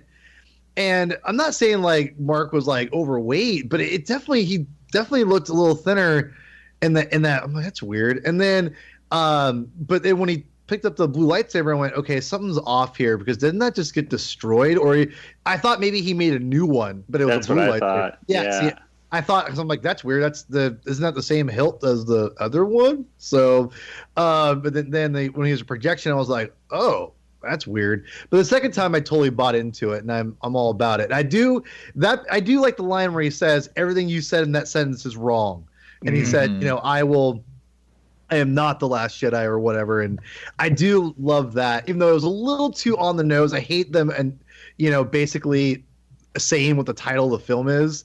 I mean, Lucas has gotten close with that, but it's never been like exactly on the nose. Like, he'd say like, you know, like in Attack of the Clones, he said, you know, begun the Clone War has, you know, whatever. So, but it's not like it's, you know, Attack of the Clones there is, or anything like that, you know. So I mean, that is a little too on the nose for me. But besides that, I thought it was really cool of what he said and whatnot, and basically saying that, you know, the Jedi Order is basically going to rise from me sacrificing myself, and that's what's cool. And that's obviously what with Broom Boy happens as well. So yeah, I think the Luke thing is I think it was a genius move to not have the easy way out of just having to be a BA with his lightsaber and just taking out Kylo, and then gets, like, you know, like gets shot in the back by Hux or something like that. You know, I mean, that's kind of what they'd have to do. Because if Luke went toe to toe with Kylo and he was like this powerful Jedi as we all think he would be, he should be able to take out Kylo Ren, right? Mm-hmm. Oh, easily. Yeah. So I think you had to have a reason why he wasn't doing that, and it actually everything made sense. So I applaud Rian Johnson for doing the impossible and the hardest part, which is to not do the conventional thing and went against convention, and I think pulled it off for the most part. So as far as that scene goes. Well, one more thing I think I should mention about it that my wife really pointed out to me was, I was like, that was like really kind of samurai-ish, like how he was, Luke was standing and stuff. But she told me, she said it was like she says, everyone says Star Wars is a Western in space, and I never really bought it until that scene. And I said, this is a Western in space. And I thought about it, and she's absolutely right. These two people are, standing off High Noon. Luke walks through the hole, much like a the saloon doors or something like that, to go out into in the middle of the street where all the townspeople are looking through the doors and everything of the old West town. And it really was. It was like a showdown at high noon between these two people, except one of them was a samurai who was a pacifist and kept dodging every move and also to protect that little secret he was keeping from everybody to delay it. But it was just a powerful scene. It's definitely something that stands out for me. Yeah, and I mean, you mentioned kind of the samurai aspect of it. I think one thing that popped into my head the first time I saw it, because you kind of have like the long pause, right, of Luke walking out and coming face to face with Kylo, and them both kind of standing there, igniting their lightsabers and kind of sizing each other up before they actually, leap into battle. And it reminded me so much of the Obi-Wan and Maul duel in Twin Suns from Star Wars Rebels. I was like, I don't know how this is going to play out, but I'm getting some serious Twin Suns vibes here. Like, is one of them going to cut the other one down in like 3 strokes? So yeah, the same thing, Kyle. Yeah, I love the way that was set up. Yeah, I didn't think about that, but now that you mentioned, I could totally see that now. Well, there are some similarities to that, which is awesome. And one, I guess, last thing I'll say about that, and this goes into the Luke using the blue lightsaber. This kind of fixes a problem I had. Like, even after I saw it the second time, I still didn't like this part where Rey first hands Luke the lightsaber and he just tosses it behind him. That really didn't sit well with me. Like, I understand him not wanting it. Like, even if he just like dropped it in front of him or just put it back in Rey's hands, like just the way he flipped it like that, like like I think he'd have a little more, I don't know, respect for the family lightsaber than that. And I just thought about this not too long ago, where I think him using the blue lightsaber again is kind of a way showing that was a mistake. Like, I rejected it in the beginning. Now I'm embracing, the lightsaber, like the family lightsaber, and coming back into this fight with it. So I think that kind of plays into why he used that one over the green, and I totally love that, that reason for him using it, and it makes that scene a whole lot better for me. So, and I can kind of forgive the beginning where he just flips it off because of that. Well, now that I think about it, now that you say that, I think when I first saw the movie and when he just tosses it over the shoulder, I thought they kind of did that just sort of for comedy, and not even for comedy, but almost for shock value. Yeah, like, I know what you mean. We've spent so long debating about, like, oh, what are Luke's first words going to be? Like, is he going to take the lightsaber? Is he going to reject it? And so, to have this serious moment and he takes it and just flips it over his shoulder, it's like, what the heck was that? But also, I think, like a lot of fans, I assumed that when we see that lightsaber in The Force Awakens and when Maz Kanata has it, you think that she was she somehow got her hands on it after it, was found in the bottom of Cloud City or whatever. But I think we were probably assuming that Luke hadn't seen that lightsaber in like 30 plus years, right? But then you see in the flashbacks that Ben Solo actually had that lightsaber when Luke was training him, and so maybe that's why he was like, "Oh, screw this." Was it? Yeah, I think. Unless he had it was his own. No, it was a different hilt. Was it a different one? And I actually I'm like 85% sure, because now I want to go back and check watching that. it. Yeah, the second time I wish watching that was in the it, visual guide. yeah, the second time watching it, I did kind of look at the hilt that he had, and it was similar, but I don't think it's the same. You guys talking about Ben Solo's, right? Yeah. No, it's totally different. Like I've actually I've seen the movie 3 times, and every time when he first turned it on, that's what I focused on, because I'm like, oh, he's got a lightsaber, sweet, and like, and it wasn't obviously the red hilt, cross guard thing. Well, yeah, and it's the way it looked like. It looks like instead of it's gonna be really hard to explain, but it's almost like a fish head kind of shape at the very end of the hilt where the blade comes up, like. If that makes any sense, kind of like it goes out and in, kind of. You know what I mean? Like No. I'm having really hard time explaining this, but it's like it kind of goes like almost like not a triangle, but kind of like that, where it's like it gets fat and then kind of goes like upwards a little bit and in, instead of just being like I can't explain it, but it's it is different. It's blue. That's why we don't think it looks like the blade. And that's not in a visual guide? Why wouldn't they put that's that disappointing. Yeah. That is. Come on. Maybe there'll be like in a special edition guide after the trilogy's done, and they'll put all this stuff out there. Oh, but right now they're like, no. when it's Yeah, like, because it's like, even though they saved to release these books after the movie comes out, they still hold back on not putting everything that you see in the movie in there, probably because of spoilers. yeah. So then after episode 9, it can be like the ultimate visual guide. Of course, then I'll have to get it, of course. But I guess before we kind of wrap it up and talk about the ending of it, the one other big thing I think we got to talk about is the big surprise cameo we got in the movie of Yoda. And Yes. what we thought of that sequence. So, for me, awesome that he was in it.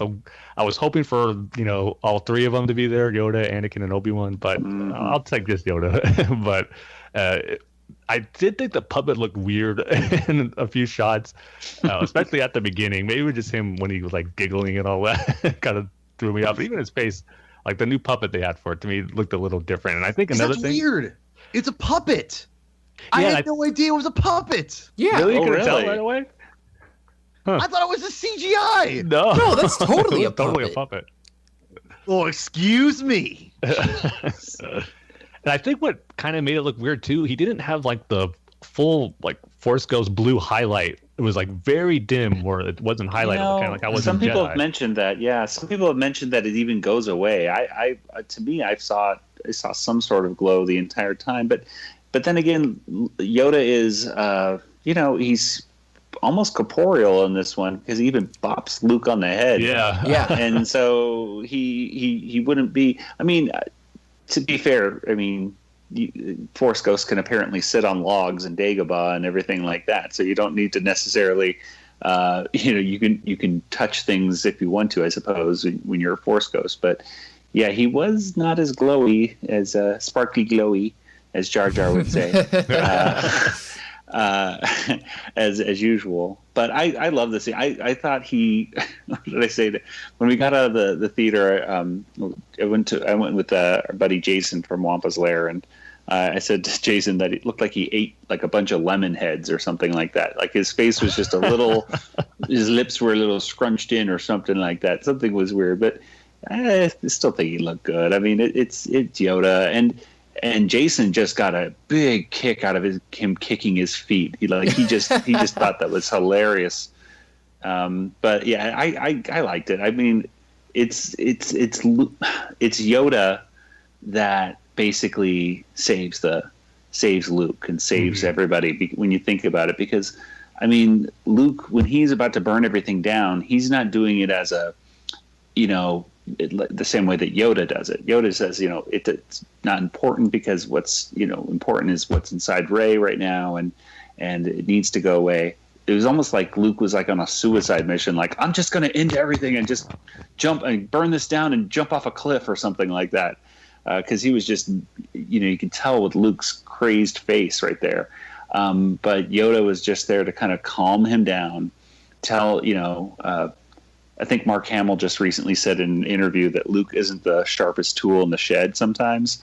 And it was Yoda that really kind of had to bring him that wisdom once again. And just bopping him on the head. I just think that whole little hit him on the head, say, calm down, Luke. And it was that kind of interaction that I think really got Luke to, it was too late to literally fly over there, but it wasn't, too late to do that awesome Force trick. And even if he did go with Rey, I mean, you wouldn't be able to really survive, all those blaster shots or anything like that. No one would be able to survive that, really.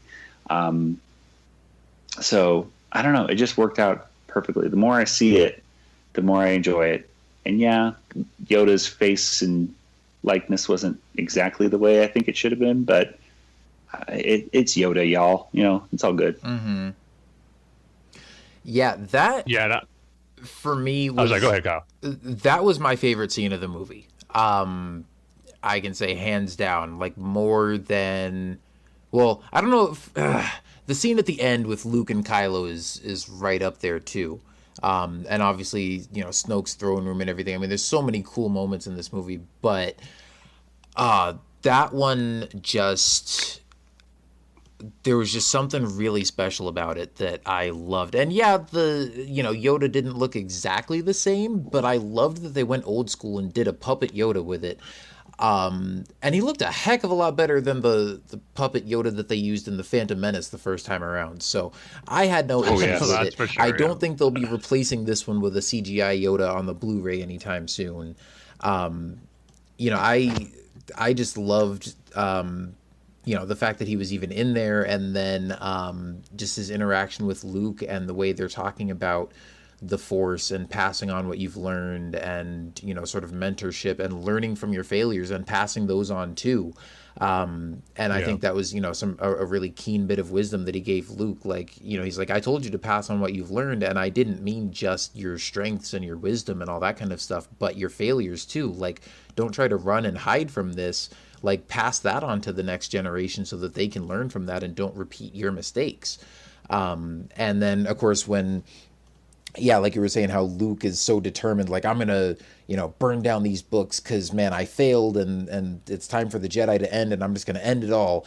And then he kind of stops and he's like, nah, maybe I shouldn't. And then Yoda, which it was cool to see that Force Ghost can still use the Force. He, stirs up the weather. He's like Storm from X-Men, Is that really... Hold on, I was going to say, is that really a Force power? No, I think so. You're telling me that Luke is that powerful he could, be all of a sudden like Thor and Storm from the X-Men? Why not? Especially after I would say Yoda's the only one who could do it now. But especially now that he's... Force Ghost good. Especially, now that he's one with the Force. And, after another awesome moment that I loved from the movie is when Luke is kind of teaching Rey to reach out into the Force for the first time after they have the little joking moment where he slaps her on the hand with the stick and he's like, oh, that's the Force, you feel it?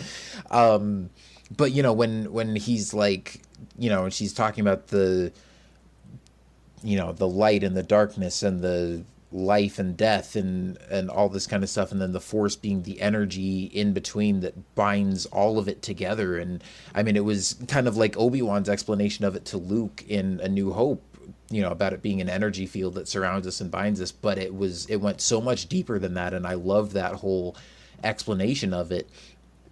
And so I'm like, it makes perfect sense that a super powerful Jedi who becomes one with the Force can, sort of interact with nature.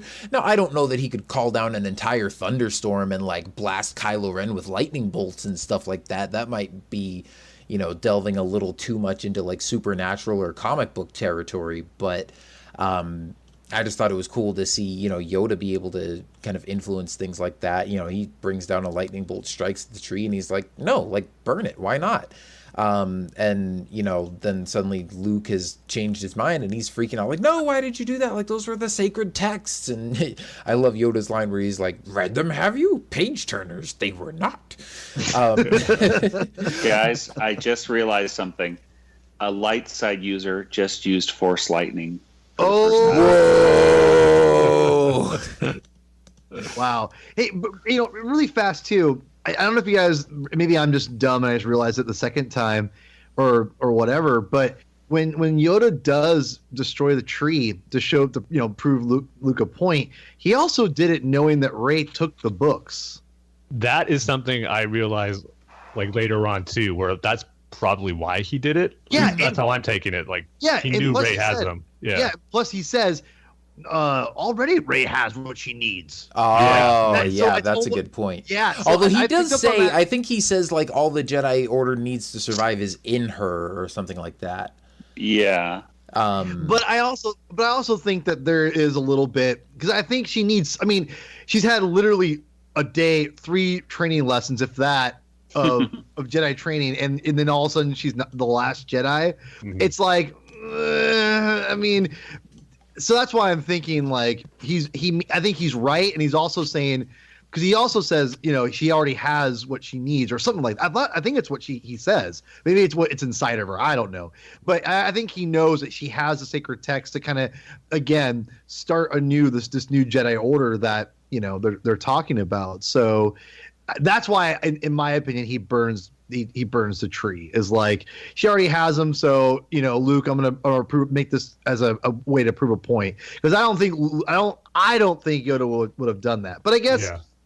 Also, I mean, if she didn't take those, aren't there holocrons still out there she could use? I guess, I don't know. I mean, that's what I want to know about. That's what I want to know what Luke did. Did Luke so much I want to know. Help me. Yeah, but I still, out there.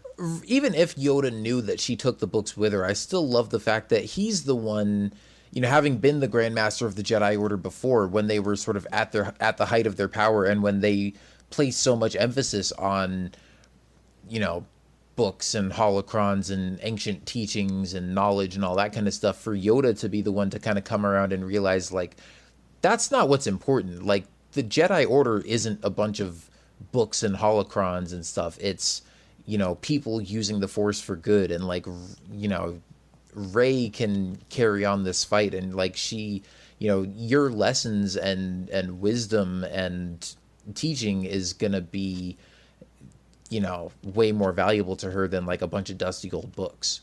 And so, I just loved that sort of master-student interaction there. And the fact that even though Luke is supposed to be, the wise old master now, even though he's obviously at a low point, like, there's still more he can learn from, the masters that came before him. And they're talking about, just passing that stuff on to the next generation.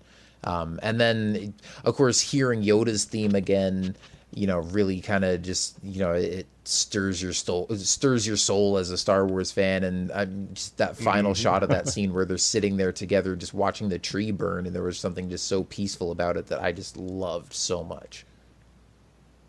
Totally, yeah. Like, that was something we speculated on so much, like to have like a Force Ghost scene where, like we said, hopefully with all 3 of them. But the fact we got something with one of them like that, it was really special to see Yoda and Luke talking like that again. In Luke's case, much more older, but Yoda not too much.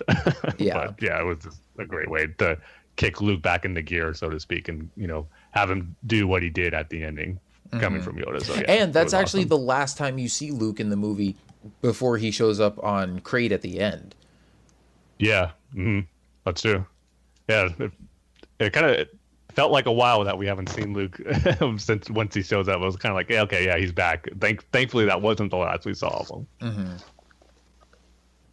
But yeah, so I guess kind of to start wrapping it up, I mean, we touched a little bit about it, about the final scene with the kid showing the Force. But instead of talking about that again, just what about how it ended, that final shot? What are you kind of hoping to see about where it goes from episode 9? Because there's been a lot of talk about this, and I agree where I think there should be, a pretty sizable amount of time that's passed between the ending of this movie to episode 9. Like, I would love like a 5-year gap. Maybe it'll just be 3 or something, but I think at least a few years should go between now and episode 9, just to maybe kind of fulfill on that potential of the new generation of Force users. Maybe, Rey finding and training, and for that to work, we would need some substantial time to go by. So I would love to see that, because to me, the ending felt like the ending shot for episode 9. Like, I could totally see the trilogy ending that way, but yeah, we have another movie to go. So that's why I'm kind of hoping to see, it takes place a few years after that, where we could see some of that potential of the new Force users. Yeah, I think there's going to be a gap. Probably 5 years. 10 would honestly, I would 10 might even be better, but I don't think it. I think that would be a I little wouldn't too mind much that. too long. Yeah. Yeah, but then you have to to go like, oh, are they going to put like gray streaks or something in Poe or so, you know what I mean? Like, they can't. 10 years is, I don't know. It might be a little too much, but They've done it for the X-Men movies 30 years and they all still look the same. No, that's true. So maybe, I'd like to see, maybe if not that kid, then at least some other kind of Force users as well, and just to kind of bring it back to that, and maybe, hey, let's get a Knights of Ren versus Force user fight or something like that. Yeah. I would like to. I mean, because I wonder if some of those Knights of Ren, wasn't there kind of an illusion that Luke said that some of his Jedi Knights joined Kylo. Handful of the students. Yeah, he said, because Luke said he had like a dozen students, and he said when Ben Solo turned against him, he said he took a handful of my students and slaughtered the rest. And so I was like, oh, so those are the Knights of Ren. Exactly. So we have some Knights of Ren that are apparently Force users, and now we have Rey, and she's going to hopefully have a few Force users as well, and hopefully some help from Luke and Room Boy. Yeah, Broom Boy. You got to get Broom Boy. He's going to sweep so much in this next one. And he's going to show his, Care Bear ring, and everyone's going to just walk away. Thank you for reminding me of a thing I didn't like about the movie. Oh my lord, I hated the ring. I hated it. I thought, the symbolism of it was actually kind of cool, I guess. Just because, they're putting out that hope, that seed of hope into the kids out there. It was a little corny. It was a little beautiful at the same time. But I really feel like that scene may have been added.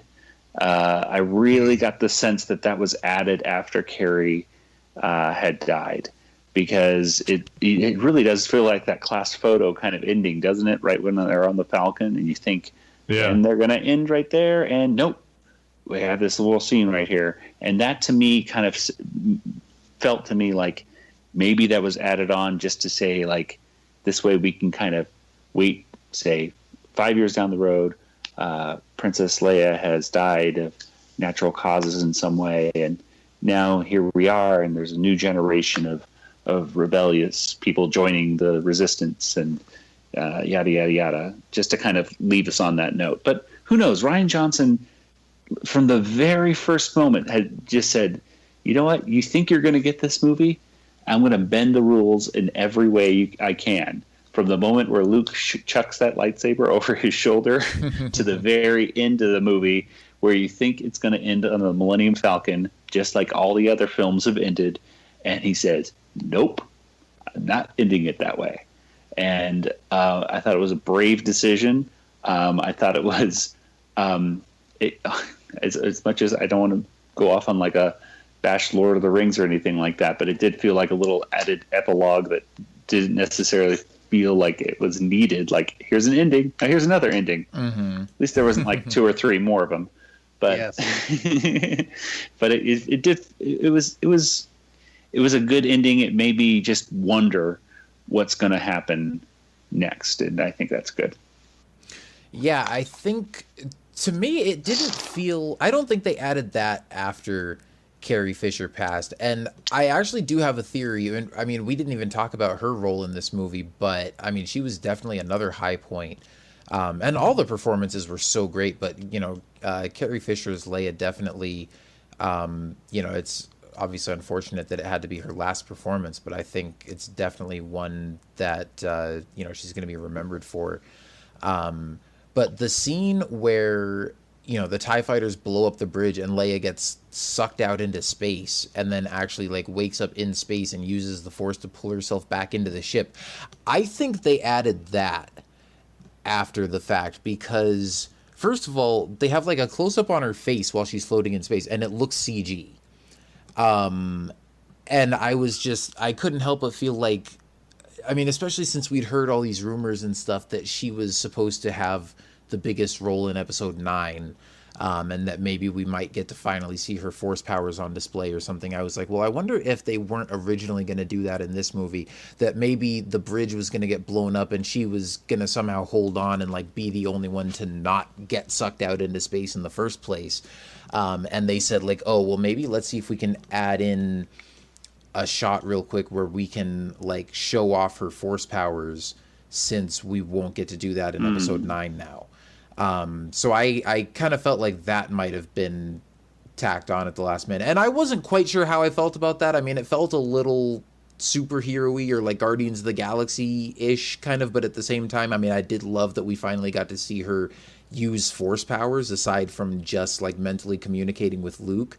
And with this being, you know, Carrie Fisher's last movie, I mean, I was glad that she got, you know, kind of a highlighting moment like that. So I thought that was pretty cool. But then, yeah, as far as the ending, that felt more to me like Rian Johnson kind of just sort of putting his own little spin on it and being like, hey, this would be a cool way to end it, and then doing that. I don't know that I necessarily want to see that kid show up in episode 9. Like, I do think there will be a gap. I'm definitely hoping they at least give the Resistance enough time to sort of build their forces back up, because, you know, over the course of this movie, you see the Resistance dwindle from like a small fleet down to, you know, enough people to fit on board the Millennium Falcon. It's like they got to be able to build their forces back up to the point where we can hopefully have, you know, a big battle with the First Order in episode 9 where the Resistance is actually trying to win and not just survive or, you know, take out one weapon or something like that. But then as far as like the Force users, on the one hand, I don't know, because I would love to see like an army of Jedi fighting the Knights of Ren. But at the same time, I kind of feel like Rey is still new enough at this that I don't know that she should be taking on an apprentice yet. Like I just want to see her kind of continuing to focus on her own training and just see like a rematch of Rey versus Kylo when they're, you know, now sort of at the height of their powers, and with Rey being kind of like a fully fledged Jedi once we get to episode 9, with, I don't know, maybe like a 3-year gap or something in there.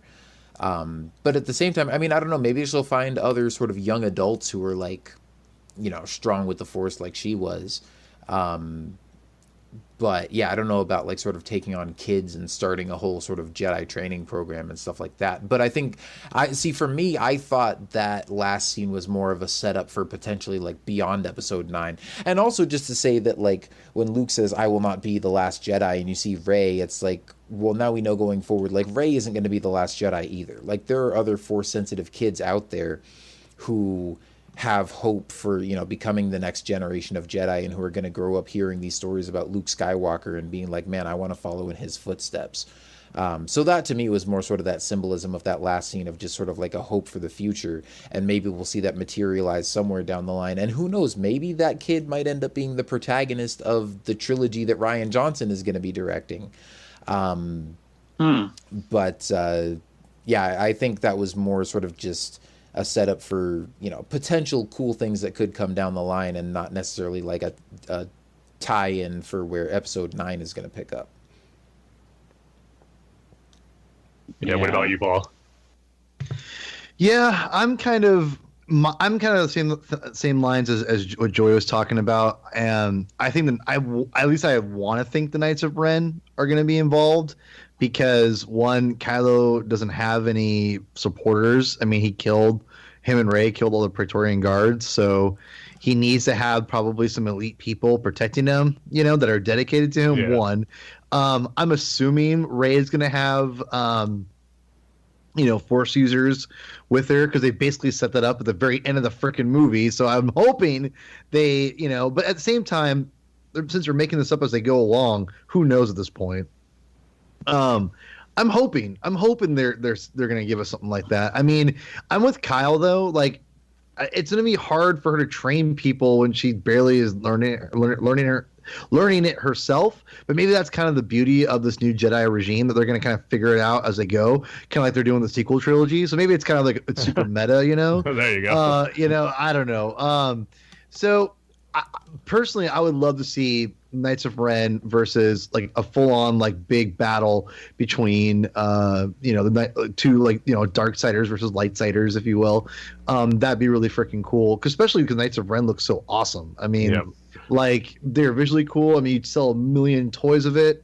I mean, it's like you're talking about a marketing, thing, but we haven't heard anything of them really since. So that's what makes me trepidatious a little bit, is that like it's only been JJ, and as we know, it's like I can't trust these things in this movie. So I don't know. I want that's what I want to see, because the Praetorian Guards gave us a glimpse of what, like, even though they're not Jedi like people, like warriors, they held their own against them, the two of them. And imagine if they're more savage, which I imagine the Knights of Ren are, especially if some of them, if not all of them, are Force users. Imagine them using similar weapons, because that was my thing too. I was like, Knights of Ren, how is that going to work, because they don't use lightsabers? Well, the Praetorian Guard showed you don't need lightsabers. You have other cool weapons you can design and make them look cool and stand up against lightsabers. It's perfect. So that's my kind of thing. I want to see a even bigger, like more extensive fight than Snoke's throne room against Rey and a couple other Force people. And I'm gonna throw this out there. Do you think Finn potentially could be one of the people with her? Is he Force sensitive? I don't know. I don't think so either. He showed he could hold his own with a lightsaber, though. So also, push comes to shove, he could use one. He had that little awakening at the very beginning of The Force Awakens. I'm wondering if that was maybe a Force thing. I don't know. I don't think so. I don't think so. But I'm just saying it'd be kind of cool if that happened. But anyway. But like I said, that's what I want to see. I want to see closure. I actually want to see something different happening with Kylo Ren. Like I want him to survive the trilogy. I know it's probably not going to happen, but I want something unexpected to happen. And I would think that'd be really cool if, like, maybe he wasn't redeemed, but he like survived and he banished himself away from everyone, knowing that he was this awful like person, and knowing what he did was awful. And then instead of like killing himself, he just went into exile. And then like they let him, I don't know, something cool like that I think would be different. I don't want him to be like, you're evil, let's kill you, you're dead, and then like it's over. Like I think it'd be kind of cool to see like him to see the error of his ways, and because that's what makes I think Kylo Ren such an amazing character, is his complexities. And I know he's like gone full dark side, or as we know right now, but I think he's so conflicted that's something that doesn't go away. It's always, as we know with Darth Vader, it's always there, and he's already super conflicted. And one of my favorite lines in the movie is when Rey's like, "You're a monster," and he kind of just walks up closer and says, "I am a monster." But he's not doing it to like be proud. He's doing it like he's confessing. And that's one of the things I love about Kylo Ren, and I think that you could really expand on that. And that just that idea in episode 9, especially if you have the Knights of Ren, would say you have a second in command that is starting to see the same things that Snoke was seeing, the confliction, and then he turns on him or something like that. I think that'd be really cool. But that's just me, and they don't care about me obviously because they created Ray Rando. So whatever. Yeah, Kylo does not see a way out. Seeing himself as a monster and then even just right there at that moment where he kills Snoke, he's like, I can't go back. I've gone this far. And in a way, it's true. I mean, he's killed his father. He's killed numerous other people. He knows that there's only one way for him to go, and that's just to grab more power and to hope to destroy everything else that was holding him back. So I kind of hope, like you, that there's some sort of ending for him other than just Rey kills him and he goes, "Oh, I'm dead." But I don't know what that's going to be. I think it would be kind of cool if he lived past episode 9, but I'm not holding my breath for that. Yeah, same. And Rian Johnson, I know it's not up to him anymore, but he even said how, Kylo deserves more than just, dying at the end of all this. So hopefully JJ kind of feels that same way about Kylo, seeing he needs something more than just being killed at the end of this. Because I agree with you guys. I think he's a character that, not just because, right now he's the last Skywalker, but just from all the points you guys mentioned, it would be more interesting for him to survive past 9 instead of just, the typical bad guy of the story dies at the end. So we got 2 more years to speculate on this and then be proven wrong, just like we did for The Last Jedi. Right. Exactly. Yeah. It's going to be another fun 2 years of speculation. But so I guess, yeah, with that, we'll go ahead and wrap up our spoiler discussion of The Last Jedi. I guess, in a quick few words, final thoughts to summarize our feelings on the movie. Paul, go ahead. I think it's a solid Star Wars movie. I think it's a good Star Wars movie. I don't think it's a great Star Wars movie, but I reserve to change my mind after watching it a million times when it comes out on home video, which I think, I think this movie will get better as it goes on. And like I said earlier in the podcast, I think this episode 9 is really going to be the be all for The Force Awakens and Last Jedi for me, because I like those movies, but I because they're so close together, they are so directly, they need 9 to wrap everything up. And it's going to be hard. It's hard for me to separate everything away from 9. So if 9 can conclude and make me happy, then I think I will love The Last Jedi more. But let's see what they do with Luke. If I'm assuming he comes back as a Force ghost, how, Rey's training works out, her origins. We find out more that she's not just some rando, just comes out of nowhere and is all of a sudden all powerful. Hope there's a little more credence given to maybe she's a, new Force, avatar, if you will, and that's explained, or they basically explain that in this movie, but give a little more mysticism, this is something that happens every so often, or I don't know, something like that. I like to give a little more this insight on her origin. So yeah, I think it's hard for me to gauge this movie right now, but I think I could end up liking it more in the future. How about you, Joey? Final thoughts on The Last Jedi? It is the most challenging Star Wars movie I've ever seen, and I mean that in a good way, because it really makes you think. It defies your expectations at every turn, and honestly, it gets better. Not even I've only seen it twice right now, but I can't wait to see it again, because it gets just a little bit better for me each time I watch it, and even just each time I think about it. Each time I just think about what happened, and there's a great article on slashfilm.com that is just goes over all the different things and that this movie does just to keep. If anything, Rian Johnson has burned down a lot of the dead shrubbery to help make this forest of Star Wars grow stronger and stronger for years and years to come by defying all the conventions that we are used to in a Star Wars movie, and still hitting those same notes, just not in the order that you're used to them. So the AB rhyming pattern that we've seen through the prequels, through the original trilogy, has suddenly been, it's like jazz. It's all kind of mixed up a little bit all of a sudden, and we're getting our feet, and we're trying to figure out where we are.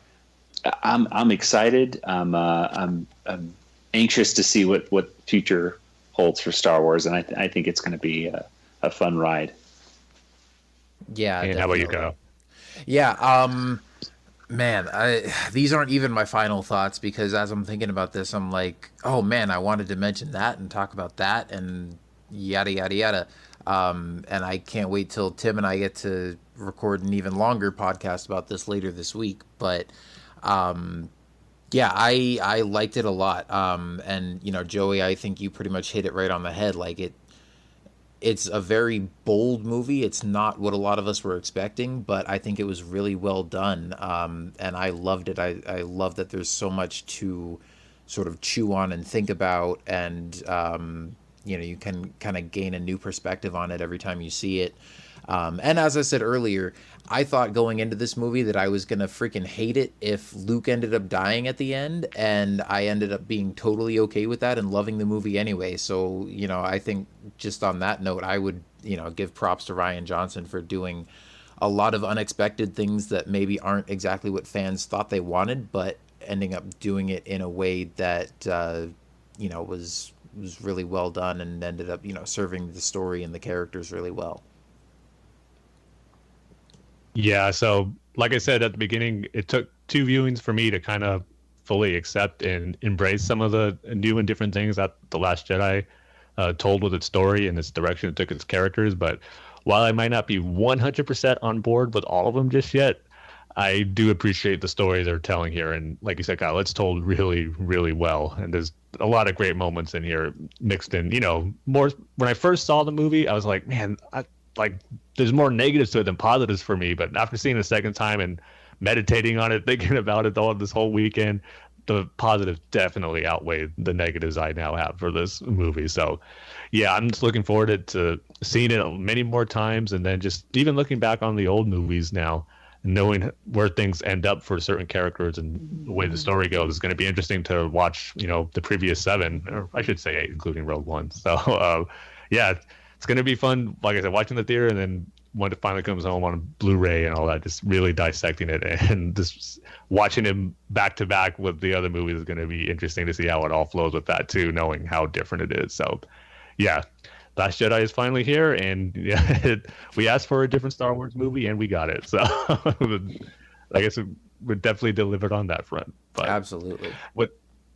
So yeah, that's going to wrap up our spoiler discussion on The Last Jedi. Thank you, everybody, for listening, and thanks to all of you guys for participating in the discussion and geeking out over all the cool stuff and sharing in the stuff that didn't work for us. It was just made for a fun conversation to get to talk about it. So before we officially sign off, Paul, where can everyone find you online in your podcast?